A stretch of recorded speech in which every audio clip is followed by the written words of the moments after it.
நமது சிறப்பு விருந்தினர் ஸ்ரீ மணிகண்டன் பேராசிரியர் வேலம்மாள் மருத்துவக் கல்லூரி அவர்களை கலைஞர் நூற்றாண்டு நூலகம் சார்பாக வருக வருக என வரவேற்கின்றோம். மேலும் இந்நிகழ்விற்கு வருகை புரிந்துள்ள நமது கலைஞர் நூற்றாண்டு நூலக துணை முதன்மை நூலகர் மற்றும் தகவல் அலுவலர் ஐயா அவர்களையும் வருக வருக என வரவேற்கின்றோம். மேலும் இந்நிகழ்விற்கு வருகை புரிந்துள்ள மூத்த குடிமக்கள் அனைவரையும் வருக வருக என வரவேற்கின்றோம். அடுத்ததாக நமது சிறப்பு விருந்தினர் ஐயா அவர்களை துணை முதன்மை நூலகர் மற்றும் தகவல் அலுவலர் ஐயா அவர்கள் சிறப்பு செய்வார்கள். நமது சிறப்பு விருந்தினர் ஸ்ரீ மணிகண்டன் பேராசிரியர் வேலம்மாள் மருத்துவக் கல்லூரி அவர்களை கலைஞர் நூற்றாண்டு நூலகம் சார்பாக வருக வருக என வரவேற்கின்றோம். மேலும் இந்நிகழ்விற்கு வருகை புரிந்துள்ள நமது கலைஞர் நூற்றாண்டு நூலக துணை முதன்மை நூலகர் மற்றும் தகவல் அலுவலர் ஐயா அவர்களையும் வருக வருக என வரவேற்கின்றோம். மேலும் இந்நிகழ்விற்கு வருகை புரிந்துள்ள மூத்த குடிமக்கள் அனைவரையும் வருக வருக என வரவேற்கின்றோம். Good morning. Myself, Dr. Maniyandan, Professor, Velammal Medical College. இன்றைக்கி என்ன டீல் பண்ண போகிறோம் அப்படின்னா மிஸ் இன் ஜீரியாடிக் டென்டிஸ்ட்ரி. கரெக்டான வார்த்தை சொல்லணும்னா கட்டுக்கதைகளும் பல் மருத்துவமும் கரெக்டான டாப்பிக்கு. இதில் என்ன நான் கரெக்டாக பேசணும் அப்படின்னா இப்போ இருக்க அட்வான்ஸ்மெண்ட் ப்ளஸ் உங்கள் பயம், இதெல்லாம் பண்ணலாமா பண்ணக்கூடாதா, யார் பண்ணலாம், யார் எதை பண்ணலாம், எப்படி பண்ணலாம், எங்கே பண்ணலாம் அப்படின்றதான் ஒரு இட்ஸ் லைக் ஒரு டிஸ்கஷன் டாபிக் தான். அகாடமிக் ஓரியன்டாக நான் எதுவுமே எடுக்க போகிறது கிடையாது. Discussion topic. யூ கேன் எப்படி சொல்கிறீங்க, நீங்கள் உங்கள் சந்தேகங்களையும் கேட்டுக்கலாம். வேறு அட்வான்ஸ்மெண்ட் என்ன உங்களுக்கு என்ன நீட் இருக்கோ அதையும் நீங்கள் கேட்டுக்கலாம். மிஸ் in geriatric dentistry. who is born has to go through childhood and youth and old age. மனிதனாக பிறப்பவர்கள் எல்லாரும் இந்த 3 பருவங்களை கண்டிப்பாக வாழ்ந்து தான் ஆகணும். சைல்ட்ஹுட் குழந்தைகள் பருவம், யூத் இளமை பருவம், ஓல்ட் ஏஜ் முதுமை பருவம். இதில் ஃபஸ்ட்டு 2 பருவத்தை நம்ம எல்லாருமே என்ஜாய் பண்ணுறோம். 3வது பருவம் 50% இந்தியாவில் யாரும் என்ஜாய் பண்ணுறதே கிடையாது. அதுக்கு மெயினான காரணம் என்ன அப்படின்னா நம்மளோட மனநிலை தான். ஆக்சுவலாக யூஎஸ் யூகேலலாம் they are starting to enjoy the life after 60. நம்ம இதில் ஏன் அது இல்லை அப்படின்னா கவர்மெண்ட்டே நம்ம இதில் ரிட்டையர்மெண்ட் 16 வச்சுருக்கு. அதுதான் பெரிய பிரச்சனை நாங்கள் ஃபேஸ் பண்ணுறது.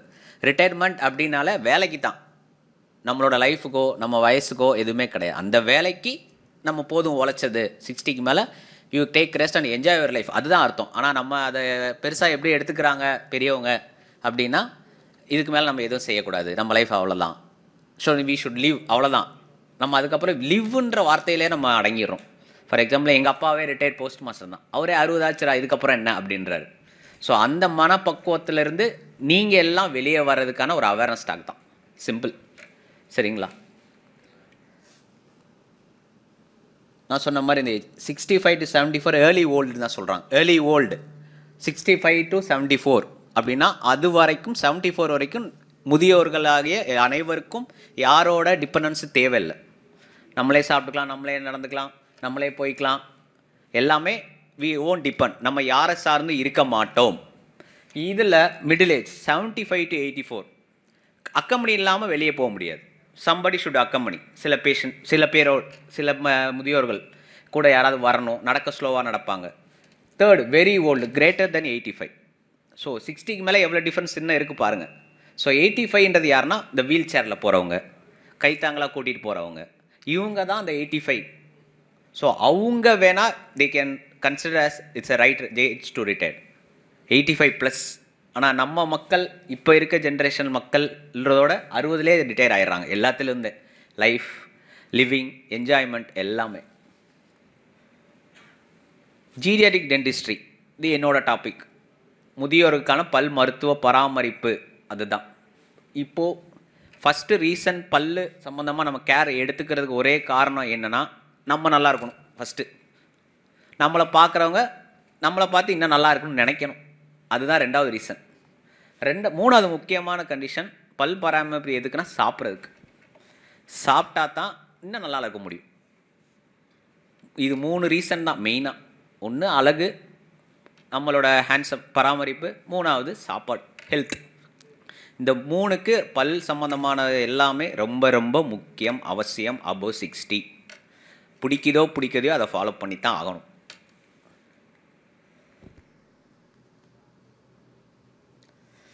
இப்போ டைரெக்டாக டாப்பிக்கில் போகலாம். Common problems encountered in dental health problems in adults. முதியோர்கள் 60 வயசுக்கு மேலே இருக்கவங்களுக்கு காமனாக வரக்கூடிய பிரச்சனைகள் இதுதான். ஃபஸ்ட்டு பல் சிதைவு, பல் சொத்தை, ஃபஸ்ட்டு இருக்க பிக்சர். செகண்ட் வந்து பல் இல்லாமல் இருக்கிறது, பல் ஆடி கீழே விழுந்துறது, age deformity.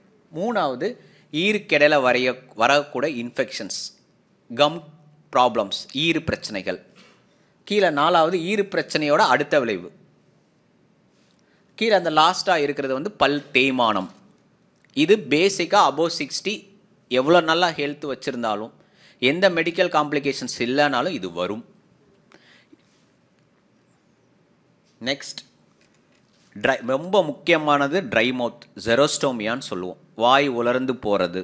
It's common for each and everybody. அது யாருக்கு வேகமாக வரும்னா டயபெட்டிக் பேஷண்ட்ஸ், சக்கரை நோயாளிகளுக்கு இது வரும்.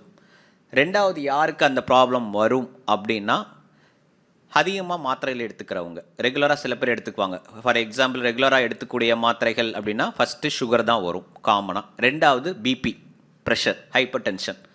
மூணாவது ரொம்ப ரேராக சில பேர் வந்து சத்து மாத்திரைகள் எடுத்துக்குவாங்க, calcium deficient tablets plus vitamin tablets. சில பேர் அக்கேஷ்னலாக ஆஸ்துமாட்டிக் பேஷண்ட்ஸ் இருப்பாங்க, நுரையீரல் பிரச்சனை சம்மந்தப்பட்டவங்க, இவங்க இன்ஹேலர் யூஸ் பண்ணுவாங்க, ஸ்டெராய்ட்ஸ் எடுத்துக்குவாங்க. இதெல்லாம் ரெகுலராக இவங்க வேணான்னு நினைக்காம தவிர்க்க முடியாமல் தினம் தினம் போடக்கூடிய மாத்திரைகள். அந்த மாதிரி நபர்களுக்கு இந்த வாய் உலர்ந்து போகிறது, ட்ரை மவுத் சிண்ட்ரோம் கண்டிப்பாக வரும். இதை எப்படி நம்ம ஓவர்டேக் பண்ணலாம் அப்படின்னா ஃபஸ்ட்டு 1/2 hour ஒன்ஸ் தண்ணி குடிச்சிக்கிட்டே இருக்கும். சார் எனக்கு தண்ணியே தவிக்கலையே, அப்போ நான் என்ன பண்ணுறது அப்படின்னா வேறு வழியே இல்லை, 1/2 hour ஒன்ஸ் ஒரு 1/2 tumbler சப்பி குடிக்கணும், சிப். அதாவது நீர் ஆகாரம் வந்து நம்ம வாயில் எல்லா சைடும் பட வேண்டும்.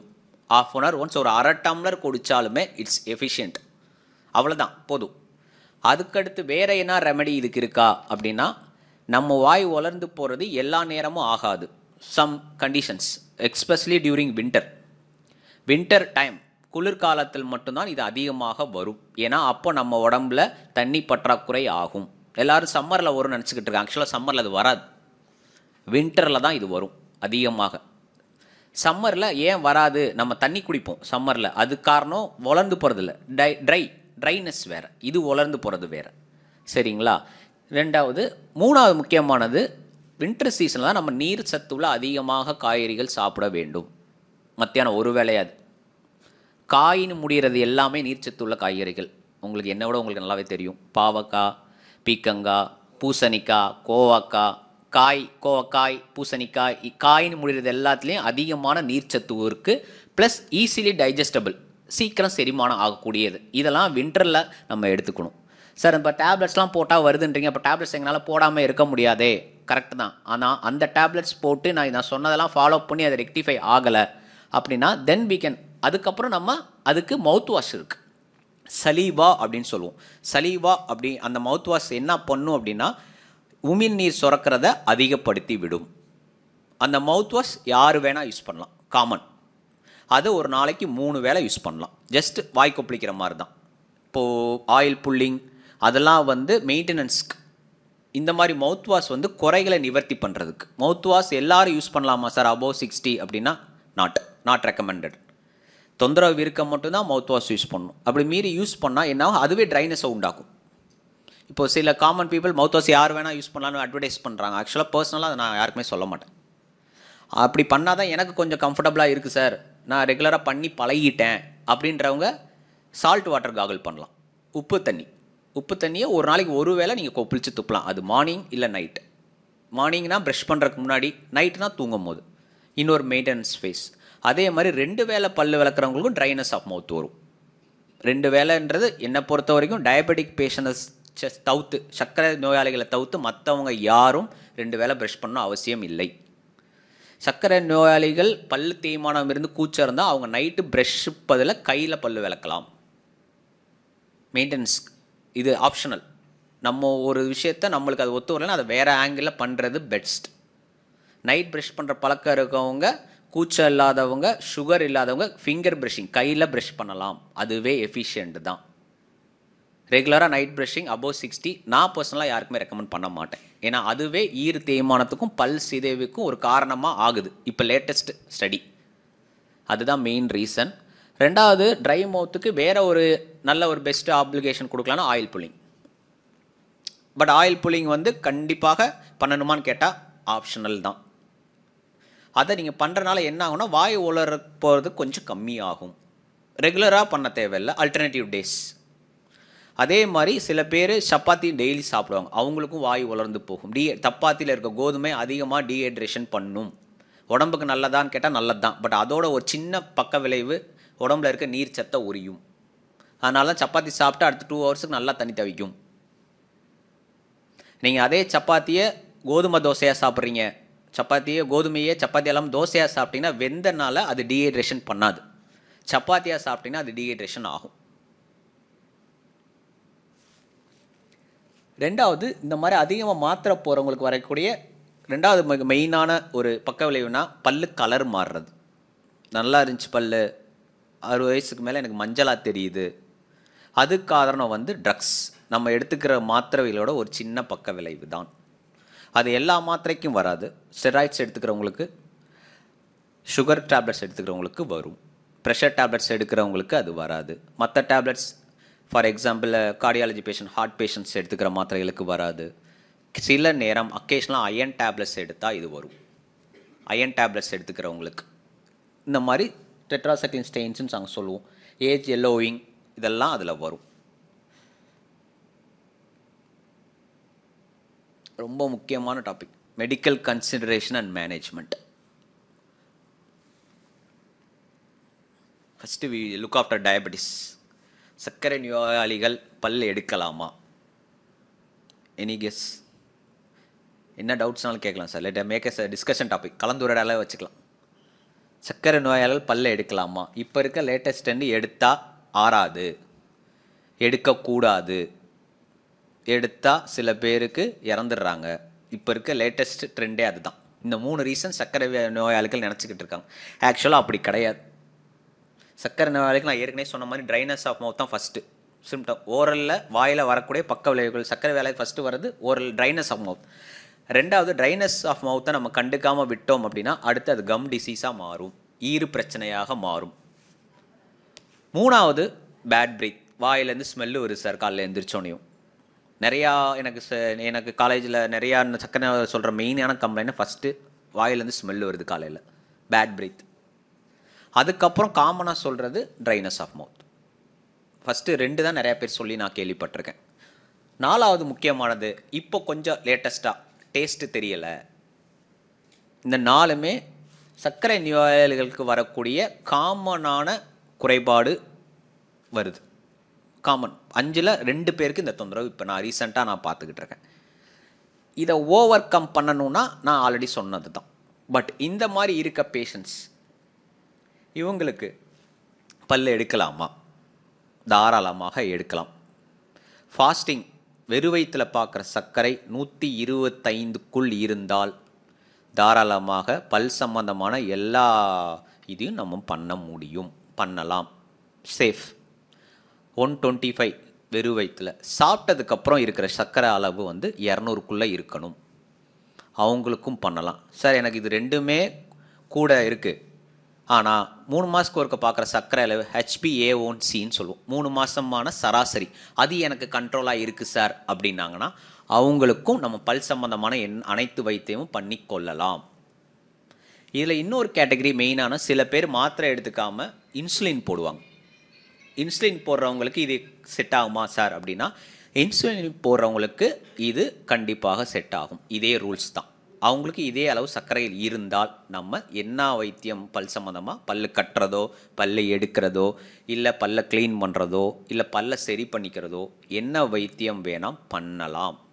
சார் எனக்கெலாம் என்ன சாப்பிட்டாலும் குறையாதுன்னு எங்கள் சர்க்கரை வியாதி பார்க்குற டாக்டர் சொல்லிட்டார் சார் அப்படின்னாங்கன்னா, அவங்களுக்கு மாத்திரையிலேருந்து நம்ம பண்ண போகிற வைத்தியத்துக்கு முதல் நாள் இன்சுலினுக்கு மாற்றிட்டு, இன்சுலின் போட்டு குறைச்சிட்டு நம்ம வைத்தியம் பண்ணிவிட்டு திருப்பி மாத்திரைக்கு மாற்றிக்கலாம். இன்னொரு ஆப்ஷனல் ஐம் கிவிங்.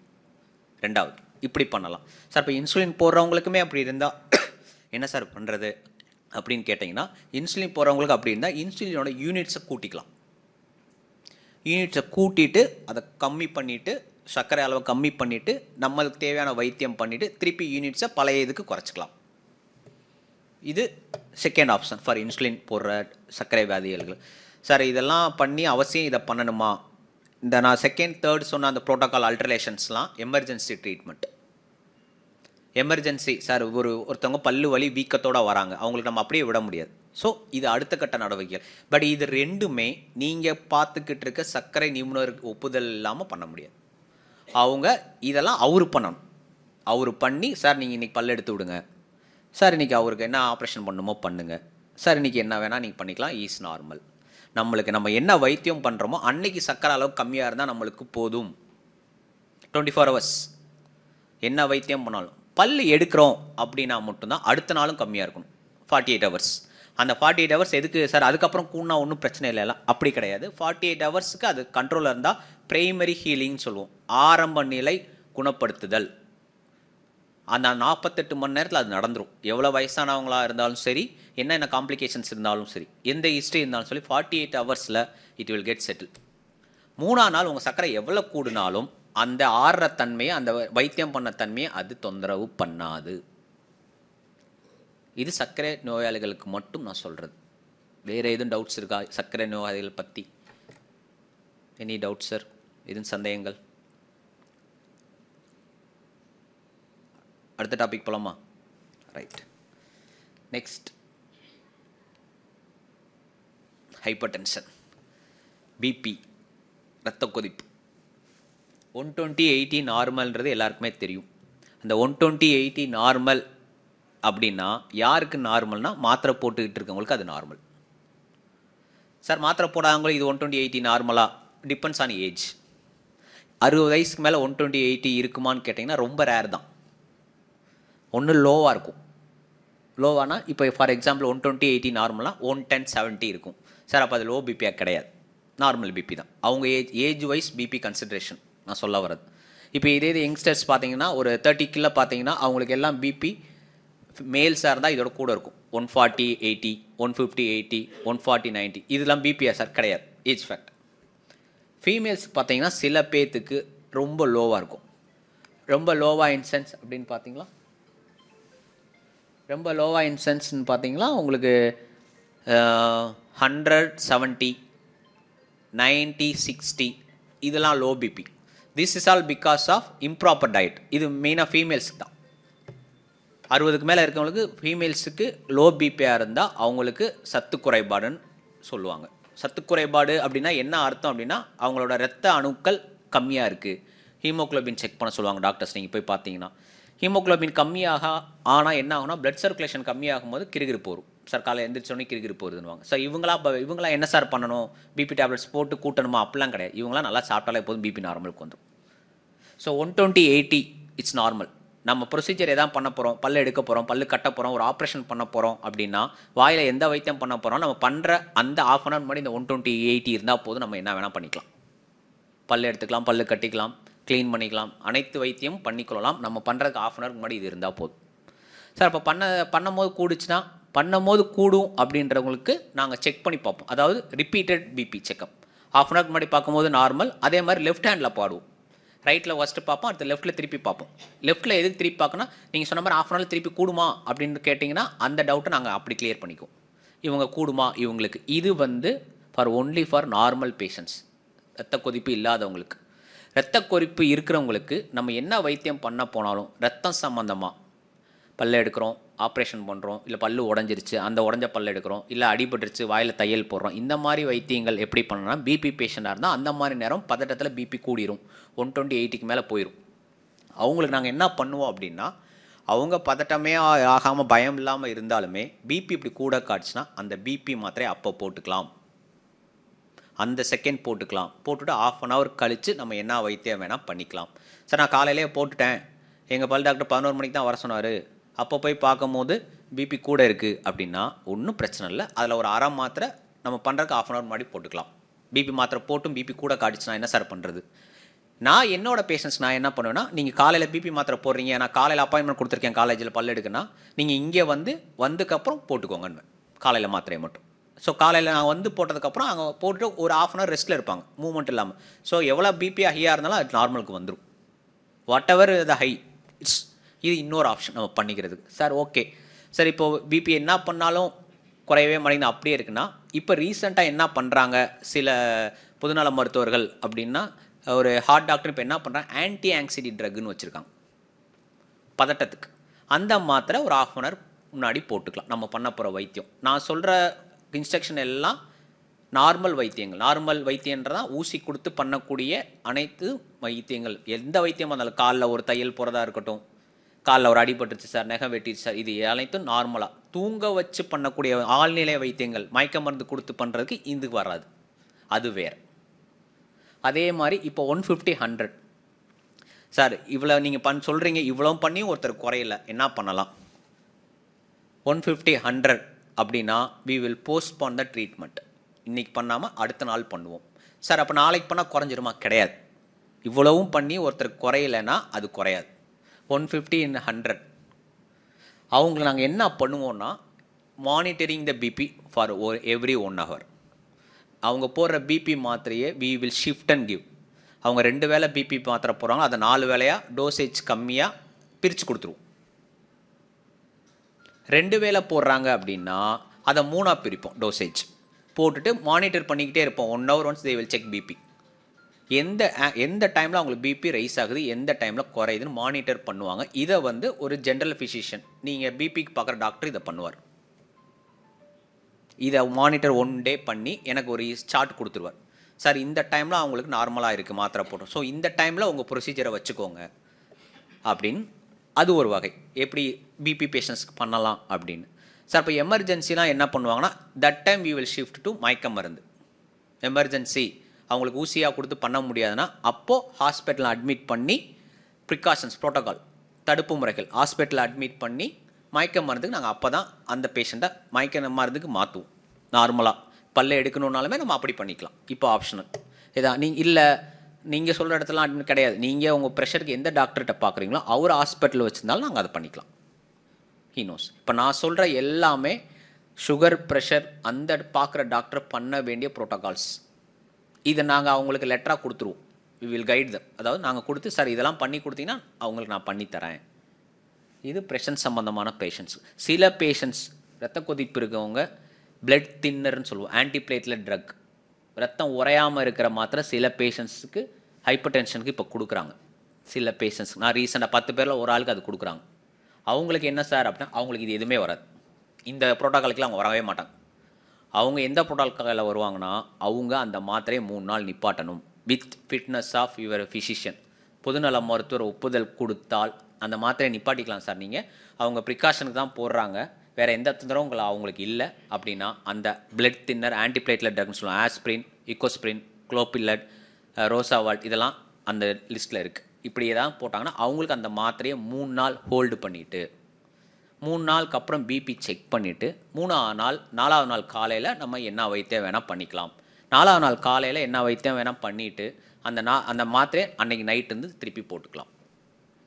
சரி குறைஞ்சிருச்சான் அப்படின்னு எப்படி சார் கண்டுபிடிப்பேன்னா, அந்த 4ஆவது நாள் காலையில் ஒரு பிளட் டெஸ்ட் பார்ப்போம். ரத்தத்தோட ஓடும் அளவு, ஸ்பீட் ஆஃப் பிளட், PTINRன்னு சொல்லுவோம். அது 4ஆவது நாள் நார்மலுக்கு இருந்துச்சு அப்படின்னா we can proceed that day whatever maybe எந்த எந்த ஆப்ரேஷனாலும் பண்ணிக்கலாம். அந்த மாத்திரை போடுற ஹைப்பர் டென்ஷன் பேஷண்ட்ஸுக்கு ரொம்ப முக்கியமான. சார் இவ்வளவும் பண்ணி அவங்களுக்கு குறையலை அப்படின்னா நான் சொன்ன மாதிரி ஆன்டி ஆங்ஸைட்டி ட்ரக் கொடுப்பாங்க 3rd day. அது யாராக இருந்தாலும் அது போட்டால் குறைஞ்சிரும். அது குறைஞ்சிருச்சு அப்படின்னா அடுத்த நாள் நம்ம வழக்கம் போல் ப்ரொசீஜர் ஃபாலோ பண்ணிக்கலாம். இது ஃபார் ப்ரெஷர் பேஷண்ட்ஸ்க்கு மட்டும்தான்.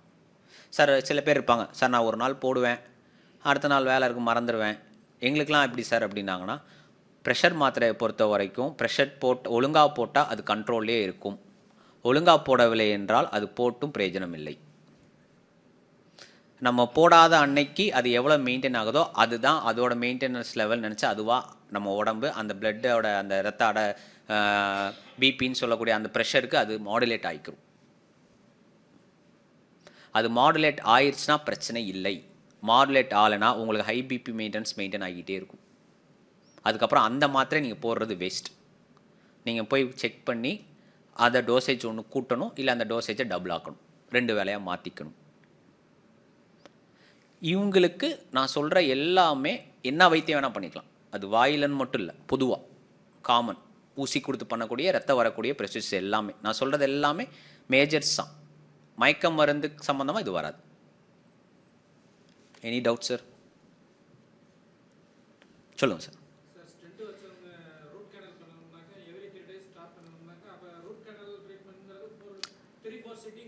சார் ஸ்டென்ட் வச்சவங்க வந்து ஹார்ட் பேஷண்ட்ஸில் வருவாங்க, இதில் வர மாட்டாங்க. ஹார்ட் பேஷண்ட்ஸ் அடுத்து அந்த டாபிக் வரும் சொல்கிறேன். அடுத்து கார்டியாலஜி நான் வச்சுருக்கேன், ஹார்ட் பேஷண்ட்ஸ்க்கு சொல்கிறேன். நீங்கள் கார்டியாலஜியும் ப்ரெஷரும் வேறு. கார்டியாலஜி சம்மந்தப்பட்டவங்களுக்கு ப்ரெஷர் நிறைய பேருக்கு இருக்காது. ஹார்ட் ப்ராப்ளம் வேறு. கார்டியாலஜின்னு ஒன்லி ஹார்ட். ப்ரெஷர் வேறு, ஹைப்பர் டென்ஷன் வேறு. அதை கன்ஃபியூஸ் பண்ணிக்காதீங்க. நிறையா ஹார்ட் பேஷண்ட்ஸ் ஹைப்பர் டென்சிவாக இருக்க மாட்டாங்க. நிறையா ஹார்ட் பேஷண்ட் ஹைப்பர் டென்சிவாகவும் இருப்பாங்க. அது நீங்கள் கன்ஃபியூஸ் பண்ணிக்க வேண்டாம். இதில் எதுவும் டவுட் இருக்கா sir? Cardiology central antiplatelet drugs round பண்ணியிருக்கேன் பார்த்தீங்களா? Clopilet, aspirin, Ecosprin, Rosa Gold, இது எல்லாமே ஆன்டிபிளேட்லெட் ட்ரக்ஸ். கார்டியாலஜி சம்மந்தமாக, இதய தொந்தரவு சம்மந்தமாக எல்லாரும் போட்டுக்கிட்டு இருக்க வேண்டிய மாத்திரை, போடக்கூடிய மாத்திரை இதுதான். இது இல்லாமல் எந்த டாக்டர் இப்போ மாத்திரை கொடுக்குறதில்ல ஹார்ட் பேஷண்ட்ஸ்க்கு. இந்த மாத்திரையோட வேலை என்னென்னா, நம்ம உடம்புல ஓடக்கூடிய ரத்தத்தோட ஸ்பீடை சமநிலையில் வைக்கும். சமநிலை என்றால் இந்த மாத்திரை போடுறவங்க சிரித்தாலும் அதே ஸ்பீடு தான், கோவப்பட்டாலும் அதே ஸ்பீடு தான், தூங்கினாலும் அதே ஸ்பீடு தான், படி ஏறினாலும் அதே ஸ்பீடு தான், ஓடுனாலும் அதே ஸ்பீடு தான். இந்த மாத்திரை போடாதவங்களுக்கு இதெல்லாம் பண்ணும்போது ரத்தம் ஏறி இறங்கிக்கிட்டு இருக்கும். இது இந்த மாத்திரைனால சைடு எஃபெக்டாக சார் கிடையவே கிடையாது. நல்லது ஹார்ட்டுக்கு. இது போட்டால் ஹார்ட் அட்டாக் வராமல் இருக்கும் 100% சொல்லலாம். அதுவும் வேலை பார்த்து ரிட்டையர்ட் ஆனவங்க அபோவ் 60 இந்த மாத்திரை கார்டியாலஜி ஒப்பீனியன் பார்த்துட்டு போகிறது ரொம்ப ரொம்ப ரொம்ப நல்லது. மெயினாக மேல்ஸ், ஆண்களுக்கு ரொம்ப நல்லது. பெண்கள் இதை போடலாமா சார் அப்படின்னா, லோ பிபி இருக்கவங்க போட தேவையில்லை, இது அவசியம் கிடையாது. கார்டியாலஜி ஃபிட்னஸ் கார்டியாலஜிஸ்ட்டை பார்த்து இதயத்தை செக் பண்ணிவிட்டு இதை போடுறது நல்லது. சின்ன வேரியேஷன் இருந்தால் கூட, ஒரு 0.1% ஹார்ட்டில் வேரியேஷன்னாலும் இந்த மாத்திரை போட்டால் 100% ஹார்ட் அட்டாக் வராது. கார்டியாலஜி பேஷண்ட்ஸுக்கு பல்ல எடுக்கலாமா? பெரிய கொஸ்டின் மார்க் இப்போதைக்கு. 100% எடுக்கலாம். நான் சொன்ன மாதிரி இந்த மாத்திரையை 3 நாள் நிப்பாட்டிட்டு 4வது நாள் ஆஸ்பிரின் போடுறவங்களுக்கு 4வது நாள் PTINRன்னு சொல்லுவோம். இதை ஹார்ட் டாக்டர் தான் செக் பண்ணுவார். அவர் செக் பண்ணிவிட்டு PTINR 1 இருக்கணும். 0.9 இருந்தாலும் ஓகே, 0.10 இருந்தாலும் 1.1 போனால் எந்த வைத்தியமும் அவங்க பண்ணக்கூடாது. ரத்தம் சம்மந்தமாக, ரத்த கசிவு சம்மந்தமாக, ஹார்ட் ப்ராப்ளம் இருக்கவங்க அதை பண்ணக்கூடாது. ரொம்ப முக்கியம் ஆஞ்சியோகிராஃபி. ஆஞ்சியோகிராஃபின்றது ஹார்ட் செக் பண்ணிக்கிறக்கூடிய ஒரு நார்மல் ஒரு ஸ்கேன். இல்லை நான் ஆஞ்சியோ பண்ணியிருக்கேன்றாங்கள நிறையா பேர். ஆஞ்சியோன்றது நம்ம ஹார்ட்டுக்கு பண்ணக்கூடிய ஒரு ஸ்கேன் தான், காமனாக சொல்லணும்னா. அது பண்ணால் நான் எனக்கு ஹார்ட் ப்ராப்ளம் இருக்கா? கிடையாது. ஹார்ட் நல்லா இருக்கான்னு செக் பண்ணி கூட ஒரு அட்வான்ஸ்மெண்ட். அந்த காலத்துலாம் இசிஜி எக்கோ மட்டும்தான். இசிஜி எக்கோவில் இப்போ துல்லியமாக கண்டுபிடிக்க முடியல, துல்லியமாக தெரிய மாட்டேங்குது. ஸோ அதுக்கான அட்வான்ஸ்மெண்ட் வந்து தான் ஆஞ்சியோகிராஃபி. டைரெக்டாகவே ஹார்ட்டை போய் பார்த்துறது. இது பண்ணால் நாங்கள் ஹார்ட் பேஷண்ட் தான் சார்? கிடையவே கிடையாது. ஆஞ்சியோகிராஃபி மட்டும் பண்ணால் ஹார்ட் பேஷண்ட்ஸ் கிடையாது. ஸோ தைரியமாக இருக்கலாம். ஆனால் ஒரு ப்ரிகாஷன்ஸுக்கு நான் சொன்ன அந்த பிளட் தின்னர் ஏதாவது கொடுப்பாங்க ஒரு 6 மாதத்துக்கு. Heart doctor 6 months to 1 year போட சொல்லுவாங்க.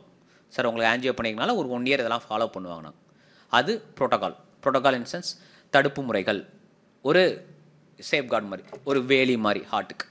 1 yearக்கு அப்புறம் இது தேவையில்லையான்னு 1 yearக்கு அப்புறம் இதை ரீசெக் பண்ணிட்டு இதை நிப்பாட்டிடுவாங்க. ஆஞ்சியோகிராஃபி மட்டும் பண்ணவங்க. அதுக்கடுத்து ஆஞ்சியோபிளாஸ்டி, ஸ்டண்ட்டு வச்சவங்க. ஆஞ்சியோபிளாஸ்டினா ஆஞ்சியோகிராஃபி பண்ணின மூலியமாக ஸ்டண்ட்டு வச்சுக்கிட்டவங்க. ஸ்டண்ட் 1 ஸ்டண்ட் 2 ஸ்டண்ட் 3 ஸ்டண்ட்டாக கூட கணக்கு வச்சுக்கலாம். அவங்களுக்கு என்ன சார் பண்ணலாம்? ரத்தம் வர மாதிரி எதுவுமே பண்ணக்கூடாதுன்றாங்களா? எந்த வைத்தியம் பண்ணக்கூடாதுன்றாங்களா? கிடையவே கிடையாது. என்ன வைத்தியம் வேணால் அவங்களுக்கு பண்ணலாம். ஆனால் 2 ஸ்டண்ட்டுக்கு மேலே வச்சவங்களுக்கு ஹாஸ்பிட்டலைஸ் ப்ளஸ் அந்த கார்டியாலஜி டிபார்ட்மெண்ட்டில் அட்மிஷன் போட்டு தான் பண்ணணும். அட்மிஷன் எதுக்கு அப்படின்னா தற்காப்புக்கு. அங்கே வச்சு 2 ஸ்டண்ட்டுக்கு மேலே வச்சவங்களுக்கு அப்படி தான் எந்த வைத்தியனாலும் பண்ணணும். ப்ரோட்டோகால். அந்த ஹார்ட் டாக்டர், நீங்கள் எந்த ஹார்ட் டாக்டர் ஸ்டண்ட் வச்சுக்கணும் அந்த டாக்டருக்குள்ளே அட்மிஷனை போட்டு நான் சொன்னதெல்லாம் அந்த டாக்டர் ஃபாலோ பண்ணுவார். ஹார்ட் டாக்டர் ஃபாலோ பண்ணி எங்களுக்கு 4வது நாள் தே வில் கிவ் ஃபிட். பல் டாக்டருக்கோ இல்லை ஆப்ரேஷன் பண்ண போகிற டாக்டருக்கோ தே வில் கிவ் ஃபிட் 4வது நாள் இந்த மாத்திரையை நிப்பாட்டியும் இப்போ நார்மலாக இருக்காங்க நீங்கள் பண்ணிக்கலாம் இன்றைக்கின்வாங்க. அப்படி ஒப்புதல் கொடுத்தா அந்த ஹார்ட் பேஷண்ட்ஸுக்கு என்ன வைத்தியம் வேணால் பண்ணிக்கலாம் 4வது நாள் 5வது நாள். சார் இந்த மாத்திரையை 3 நாள் நிப்பாட்டுறதுனால எதுவும் விளைவுகள் இல்லையா? விளைவுகள் எது இருக்கான்னு தான் 4வது நாள் பார்க்குறோம். 4வது நாள் பார்க்கும்போது விளைவுகள் இல்லைன்னா அந்த மாத்திரை ப்ளஸ் அந்த ஆப்ரேஷன் நீங்கள் ஸ்டென்ட்டு வச்சதோட இதெல்லாம் நார்மலுக்கு வந்துருச்சு, நம்ம பண்ணிக்கலான்னு அர்த்தம். ஹார்ட் நம்மளுக்கு சொல்கிற மாதிரி I am ready, you can two anything. Sir இப்போ இன்கேஸ் அது 4வது நாள் பார்க்கும்போது கூட இருந்துச்சு அப்படின்னா நாங்கள் என்ன பண்ணுவோம், அப்படி கூட இருக்கிறவங்களுக்கு ஹார்ட் டாக்டருக்கு தெரியும் அவங்களுக்கு அந்த இதயத்தில் எவ்வளோ அடப்பு இருந்துச்சு, கொழுப்பு இருந்துச்சு. அந்த மாதிரி அதனால தான் அந்த பேஷண்ட்டுக்கு எந்த ஹார்ட் டாக்டர் பார்த்தாலும் அவங்ககிட்டே நாங்கள் அனுப்புவோம். அவங்கள தான் பார்க்கணும். அவங்க சில பேருக்கு என்ன பண்ணுவாங்க, இந்த மாதிரி 4வது நாள் கூட இருந்துச்சுன்னா என்ன சார் பண்ண முடியும், 5வது நாள் அந்த மாத்திரை போட்டாகணுமே. அப்போ என்ன பண்ணுதுன்னா அந்த ஹார்ட் டாக்டருக்கு தெரியும் இவங்களுக்கு செக் பண்ணாலும் கூட தான் இருக்கும். ஸோ அவங்களுக்கு என்ன பண்ணுவாங்களா, இந்த மாத்திரை குளோப்ளேட் ஆஸ்பிரின் நிப்பாட்டுற அன்னைக்கு ஒரு ஆல்டர்னேட்டிவ் ட்ரக் போடுவார். சரிங்களா? அந்த ஆல்டர்னேட்டிவ் என்ன பண்ணுன்னா ரத்தத்தை சமநிலையில் வைக்கும், ஆனால் இந்த மாத்திரை அளவுக்கு வைக்காது. இந்த மாத்திரை பண்ணுற 100% வேலையை அது 1% பண்ணும். அந்த மருந்தை நம்ம அந்த மாத்திரை நிப்பாட்டுற அன்னைக்கு போட்டுட்டு 4வது நாள் செக் பண்ணால் நார்மலாக தான் காட்டும். This is only for emergency வைத்தியம். ஹார்ட் பேஷண்ட்ஸ்க்கு திடீர்னு கால் கையில் அடிபட்டு ரத்தம் வருது, தையல் போட்டாகணும், இந்த மாதிரி இதுக்கு தான் இந்த மருந்து கொடுப்பாங்க. எல்லாத்துக்கும் இது கொடுக்கக்கூடாது, கொடுக்கவும் கூடாது. அந்த நிப்பாட்டுற அன்னைக்கு ஆல்டர்னேட்டிவ் ட்ரக்ஸ் அதை எல்லாருக்கும் கொடுக்கும். எமர்ஜென்சி, எனக்கு திடீர்னு வயிற்றில் வலி, ஒரு ஹெர்னியா ஆப்ரேஷன் பண்ணணும், பயங்கர வலி, டாக்டர் இன்றைக்கே பண்ணியாகன்றாருன்னு நீங்கள் ஹார்ட் டாக்டருக்கு போகும்போது அந்த மாதிரி வைத்தியம் எமர்ஜென்சிக்கு அந்த ஆல்டர்னேட்டிவ் பண்ணலாம். Second options. ரொம்ப 3வது முக்கியமானது open heart surgery. Valve replacement பண்ணவங்க, ஓப்பன் ஹார்ட் சர்ஜரி பண்ணவங்க, இவங்க எல்லாத்துக்கும் இதே ப்ரோட்டோக்கால் தான், சேம் ப்ரோட்டோக்கால். ஒரு ஃபிட்டு கொடுப்பாங்க கார்டியாலஜி டாக்டர், அந்த ஒரு வார்த்தை இருக்கும், you can proceed any procedure under mild risk அப்படின்னு கொடுத்தா நம்ம கிளினிக்கில் வச்சோ பொதுவான ஒரு சின்ன ஒரு பிஹெச்சியில் வச்சோ எங்கே வச்சு வேணால் அந்த பேஷண்ட்டுக்கு என்ன வைத்தியம் வேணால் பண்ணிக்கலாம். அண்டர் மாட்ரேட் ரிஸ்க் அப்படின்னா நான் சொன்ன ப்ரோட்டோக்கால்லாம் அந்த பேஷண்ட்டுக்கு ஃபாலோ பண்ணி ஆகணும். ஹார்ட் டாக்டர் இப்படி கொடுப்பாங்க, அந்த வேர்டுக்கு அர்த்தம் நான் சொல்கிறேன், உங்கள்கிட்ட கொடுப்பாங்க, நீங்கள் அந்த வேர்டை வச்சே கண்டுபிடிச்சிக்கலாம் நீங்கள். 3வது ரொம்ப முக்கியமானது ஹை ரிஸ்க். ஹை ரிஸ்க்குன்னு கொடுத்துட்டாலே ஒரு நல்ல ஹாஸ்பிட்டலில் அட்மிட் பண்ணி தான் இவங்களுக்கு என்ன வைத்தியனாலும் பண்ணணும். இது 3வது முக்கியமானது. High risk, you can do any procedure at high ரிஸ்க்குன்னு கொடுத்துட்டா நம்ம அட்மிஷன் போட்டு ஒரு நல்ல ஹாஸ்பிட்டல் செட்டப்லையோ இல்லை அந்த ஹார்ட் டாக்டருக்கு ஹாஸ்பிட்டல்லையே அட்மிஷன் போட்டு என்ன வைத்தியம் வேணால் பண்ணிக்கலாம்.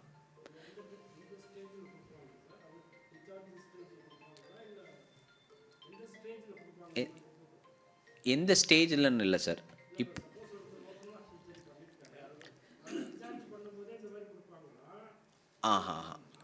அப்படி கிடையாது, நீங்கள் அப்படியே எடுத்துக்காது. டிஸ்சார்ஜ் சம்மரின்றது நீங்கள் நீங்கள் என்ன வைத்தியம் பண்ணிட்டு வெளியே வரீங்களோ அதில் இருக்கும். இது நான் எப்போ சொல்லனா உங்களுக்கு தொந்தரவு வரும்போது போய் பார்க்கணும். தொந்தரவு இப்போது ஹார்ட் பேஷண்ட்டுக்கு ஒரு தொந்தரவு வருது, பல்லு வலி வருது, மூக்குலேருந்து ரத்தம் வருது, கால் கட்டாயிருச்சு, ஆப்ரேஷன் பண்ணணும், ஏதாவது ஒரு எமர்ஜென்சி பண்ணணும், எதுனாலும் இது ஹார்ட் டாக்டருக்கான ப்ரோட்டோகால்ஸ். இதெல்லாம் பண்ணனா சேஃப். இப்போ இருக்க யாரும் இதை கேட்கறது கிடையாது, தெரியாது. First reason. 2வது, தெரியாத நபர்களுக்கு ஹார்ட் டாக்டர் யாரும் ஃபிட்டு கொடுக்குறது கிடையாது. நான் அதனால தான் நீங்கள் ஆப்ரேஷன் பண்ண ஹார்ட் டாக்டர்கிட்டே போய் வாங்க சொல்கிறேன். நான் அந்த வார்த்தை அண்டர்லைன் பண்ணிக்கோங்க. நம்மளுக்கு இதயத்துக்கு ஆப்ரேஷன் பண்ண டாக்டர்கிட்ட தான் ஒப்புதல் வாங்கணும். அவருக்கு தான் உங்களுக்கு நீங்கள் கேட்டிங்களா எந்த ஸ்டேஜ் பண்ணலாமா வேணாமான்னு அவருக்கு தான் தெரியும். ஆனால் இந்த 4 வைத்தியம் யார் பண்ணாலும் அந்த பண்ணதுலேருந்து 6 மாதத்துக்கு எந்த வைத்தியமும் பண்ண முடியாது, பண்ணவும் கூடாது. ஃபிட்டு தரமாட்டாங்க, ஹை ரிஸ்க்குன்னு போட்டு கொடுத்துருவாங்க. ஹை ரிஸ்க்குன்னு போட்டால் யாராக இருந்தாலும் பண்ண மாட்டாங்க, பண்ணவும் கூடாது. 6 மாதத்துக்கு தான் இந்த 4 ப்ரொசீஜர் ஹார்ட்டுக்கு பண்ணியிருந்தால் 6 மாதத்துக்கு எதுவுமே பண்ண முடியாது. சார் அப்படின்னா என்ன சார் பண்ணுறது வந்துச்சுன்னா, ஸோ இந்த 6 ப்ரொசீஜர் பண்ணுறதுக்கு ஒரு நாள் முன்னாடி ஃபுல் பாடி செக்அப் பண்ணுவாங்க. கண்ணுலேருந்து நெத்திலேருந்து மூளையிலேருந்து கால் வரைக்கும் டோட்டலாக செக்அப் பண்ணுவாங்க. 6 மாதத்துக்குள்ள வரக்கூடிய விளைவுகள் எதுவும் இருக்கா அந்த உடம்புல, அதை செக் பண்ணிவிட்டு எல்லா டாக்டரும் 8 டாக்டர் ஃபிட்டு கொடுப்போம். இப்போ நான் வேலம்மாள் மெடிக்கல் காலேஜில் ப்ரொஃபஸர் இருக்கேன்னா நான் வாய்க்கு ஃபிட்டு கொடுப்பேன். நான் என்னைய வந்து கார்டியாலஜிக்கு இன்சார்ஜாக போட்டிருக்காங்க. நாளைக்கு ஒரு ஆப்ரேஷன் ஆஞ்சியோகிராஃபோ ஆஞ்சியோபிளாஸ்டியோ இதெல்லாம் பண்ண போகிற பேஷண்ட் எனக்கு முதல் நாள் ஃபிட்டுக்கு வருவாங்க. நாளைக்கு பண்ண போகிறாங்கன்னா உடம்புல வாயில் எதுவும் இன்னும் 6 மாதத்தில் எதுவும் பல்லு வலி வர மாதிரி இருக்கா, பல்லு எதுவும் உடையிற மாதிரி இருக்கா, இல்லை கம்ஸில் எதுவும் இன்ஃபெக்ஷன் இருக்கா, இல்லை ஈர்லேருந்து ரத்தம் வர மாதிரி இருக்கா, நான் செக் பண்ணிவிட்டு ஃபிட்டு கொடுக்கணும். அப்படி கொடுத்தேன்னா அடுத்த நாள் ப்ரொசீட் பண்ணிக்கலாம் சார். நீங்கள் எந்த ஸ்டேஜ்னு கேட்டிங்களே, இது இன்னொரு ப்ரோட்டோக்கால் இப்போ ஃபாலோ பண்ணுறோம் ரீசெண்டாக. இதுதான் கார்டியாலஜி சம்மந்தப்பட்ட சார். இப்போ இந்த மாத்திரை எல்லாருமே போடுவாங்களா? இந்த 4 வைத்தியமும் ஹார்ட்டுக்கு பண்ணவங்க இந்த மாத்திரை கண்டிப்பாக 1 இயர் போடுவாங்க. 1 இயர் இது கம்பல்சரி. அதுக்கு மேலே அவங்களுக்கு இருக்க தொந்தரவை பொறுத்து கண்டினியூ பண்ணுறது. அதுக்கு மேலே அந்த ஹார்ட் டாக்டர் 1 இயர்க்கு அப்புறம் again he will recheck, ECG echo பார்ப்பாங்க, இல்லை ட்ரெட்மில்னு ஒரு டெஸ்ட் எடுப்பாங்க, ஓட சொல்லுவாங்க. ஆனால் அந்த ட்ரெட்மில் சில பேர்னால ஓட முடியாதனால அந்த ஆஞ்சியோகிராஃபியே வந்துச்சு. ரீசன் ஃபார் ஆஞ்சியோகிராஃபி முட்டு வலி இருக்கனால ஓட முடியாது. அப்போ அவங்களுக்கு ஹார்ட் ப்ராப்ளம் இருக்குன்னு அர்த்தமா? சார் ஓட முடியலன்னு ஓட மாட்டாங்க, நடக்க மாட்டாங்க. அப்போ அவங்களுக்கு எப்படி ஹார்ட் நல்லா இருக்கான்னு செக் பண்ணுறது? So there directly check with angiography. அவங்களுக்கு ஆஞ்சியோகிராஃபி தான் பண்ணி ஆகும். நல்லா நடக்கிறவங்க, முட்டு வலி இல்லாதவங்க, இவங்களுக்கெல்லாம் ட்ரெட்மில்லே காட்டி கொடுத்துரும். இசிஜி எக்கோவில் தெரியாதது ட்ரெட்மில் காட்டி கொடுத்துரும்.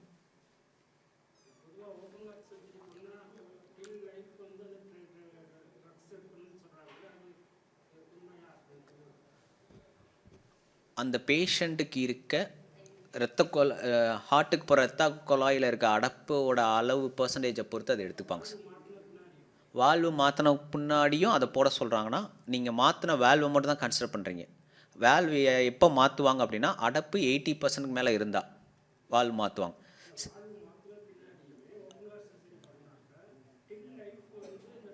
அதான் சார், இப்போ நீங்கள் வால்வு ரீப்ளேஸ்மெண்ட்டுன்றது எந்த வால்வில் அடப்பு இருக்கோ அதை தான் ரீப்ளேஸ் பண்ணியிருப்பாங்க. மைனர் அடப்பு இருக்க வால்வு அந்த வால்வுக்கு தான் அந்த மாத்திரை. நான் வால்வு ரீப்ளேஸ்மெண்ட் எல்லா வால்வுக்கும் பண்ண மாட்டாங்க. எந்த வால்வில் அடப்பு 80% மேலே இருக்கோ அதை தான் ரீப்ளேஸ் பண்ணுவாங்க. இப்போ இன்கேஸ் சில வால்வில் 30-20 இருக்குன்னா அதை சரி பண்ண மாத்திரை வேணும்ல, ஸோ அதுக்கு ரெகுலராக போட சொல்லுவாங்க.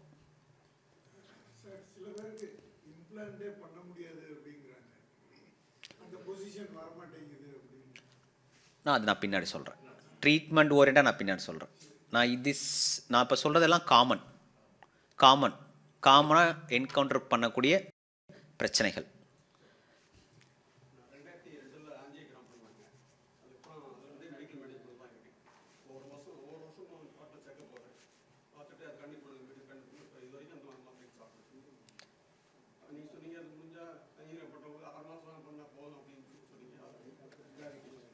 இல்லை, நான் சொல்கிறது எல்லாமே எப்படின்னா பொதுவான கருத்துக்கள். எல்லாருக்கும் ஒரே மாதிரி ஹார்ட் இருக்காது, எல்லாருக்கும் ஒரே மாதிரி அடப்பளவு இருக்காது. இப்போ உங்களுக்கு மெடிக்கல் மேனேஜ்மெண்ட்டில் வச்சுருக்காங்கன்னா உங்களுக்கு அடப்பு இருக்குது. 53% சொல்கிறீங்களா? ரைட், 2002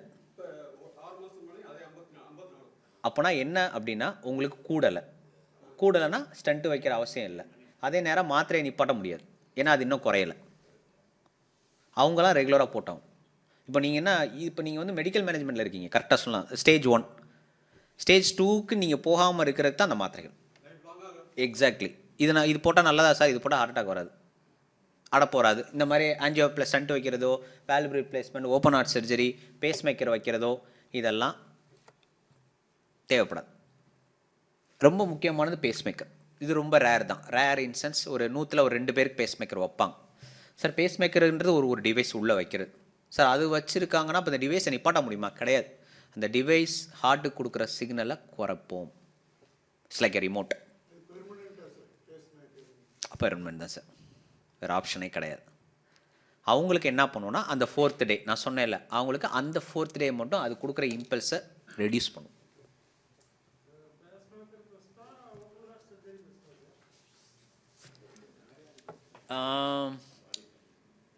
அந்த ஹார்ட்டோட கண்டிஷனை பொறுத்து சார், அடப்போட அந்த பர்சன்டேஜ் ஹார்ட் டாக்டர் அதை வச்சு தான் டிசைட் பண்ணுவாங்க. இதே கேள்வியை நான் ஒரு ஹார்ட் டாக்டர்கிட்ட கேட்டேன், மாதவன் சார்ன்ட்டு. சார் என்ன சொன்னார் அப்படின்னா, depends on the person, heart block, அவ்வளோதான் சொன்னேன். அடப்பின் தன்மை, அடப்பின் அளவு, அடப்பின் வகைகள். இப்போ உங்களுக்கு அந்த கன்சர்ன், இப்போ ஓப்பன் ஹார்ட் சர்ஜரி எல்லாருக்கும் பண்ண முடியாது சார். ஓப்பன் ஹார்ட் சர்ஜரி எல்லாருக்கும் பண்ண முடியாது. அதே மாதிரி ஆஞ்சியோபிளாஸ்டி ஸ்டண்ட்டும் எல்லாருக்கும் வைக்க முடியாது. அது இருக்குது, நம்மகிட்ட பண்ண முடியுன்ற அளவுக்கு நம்மளுக்கு தெம்பு இருக்குது அப்படின்னுக்கா நம்ம பண்ணலாம் முடியாது.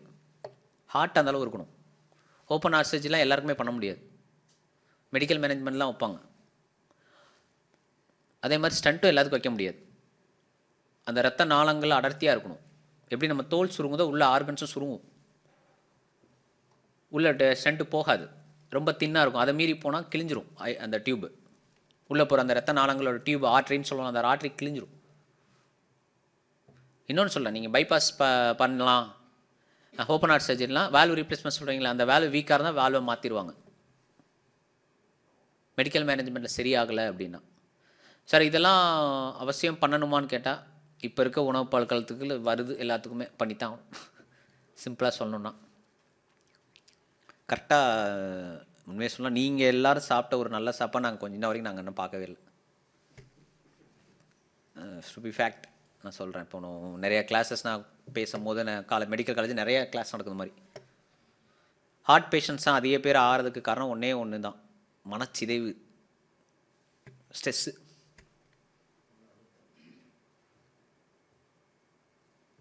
மன அழுத்தம், டிப்ரெஷன் சார், அது வேறு. அதான் மனச்சிதைவுன்னு சொன்னேன். சிதைவு, டிப்ரெஷன்றது வருத்தம், தன்னைத்தானே வருத்திக்கிறது. அது எனி டவுட் சார் கார்டியாலஜியில்?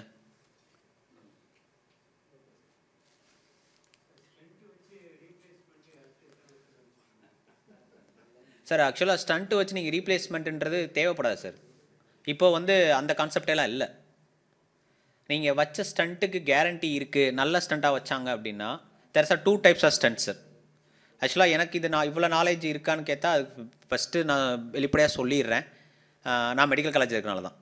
என்னோடய வேலையே இது தான். அங்கே நான் பல் டாக்டராக இருந்தாலும் எம்டிஎஸ் முடிச்சிருந்தாலும் என்னோடய வேலை இது தான். ஸோ இதை பற்றி நான் ஒரு 6 months படித்தேன் அங்கே போய்.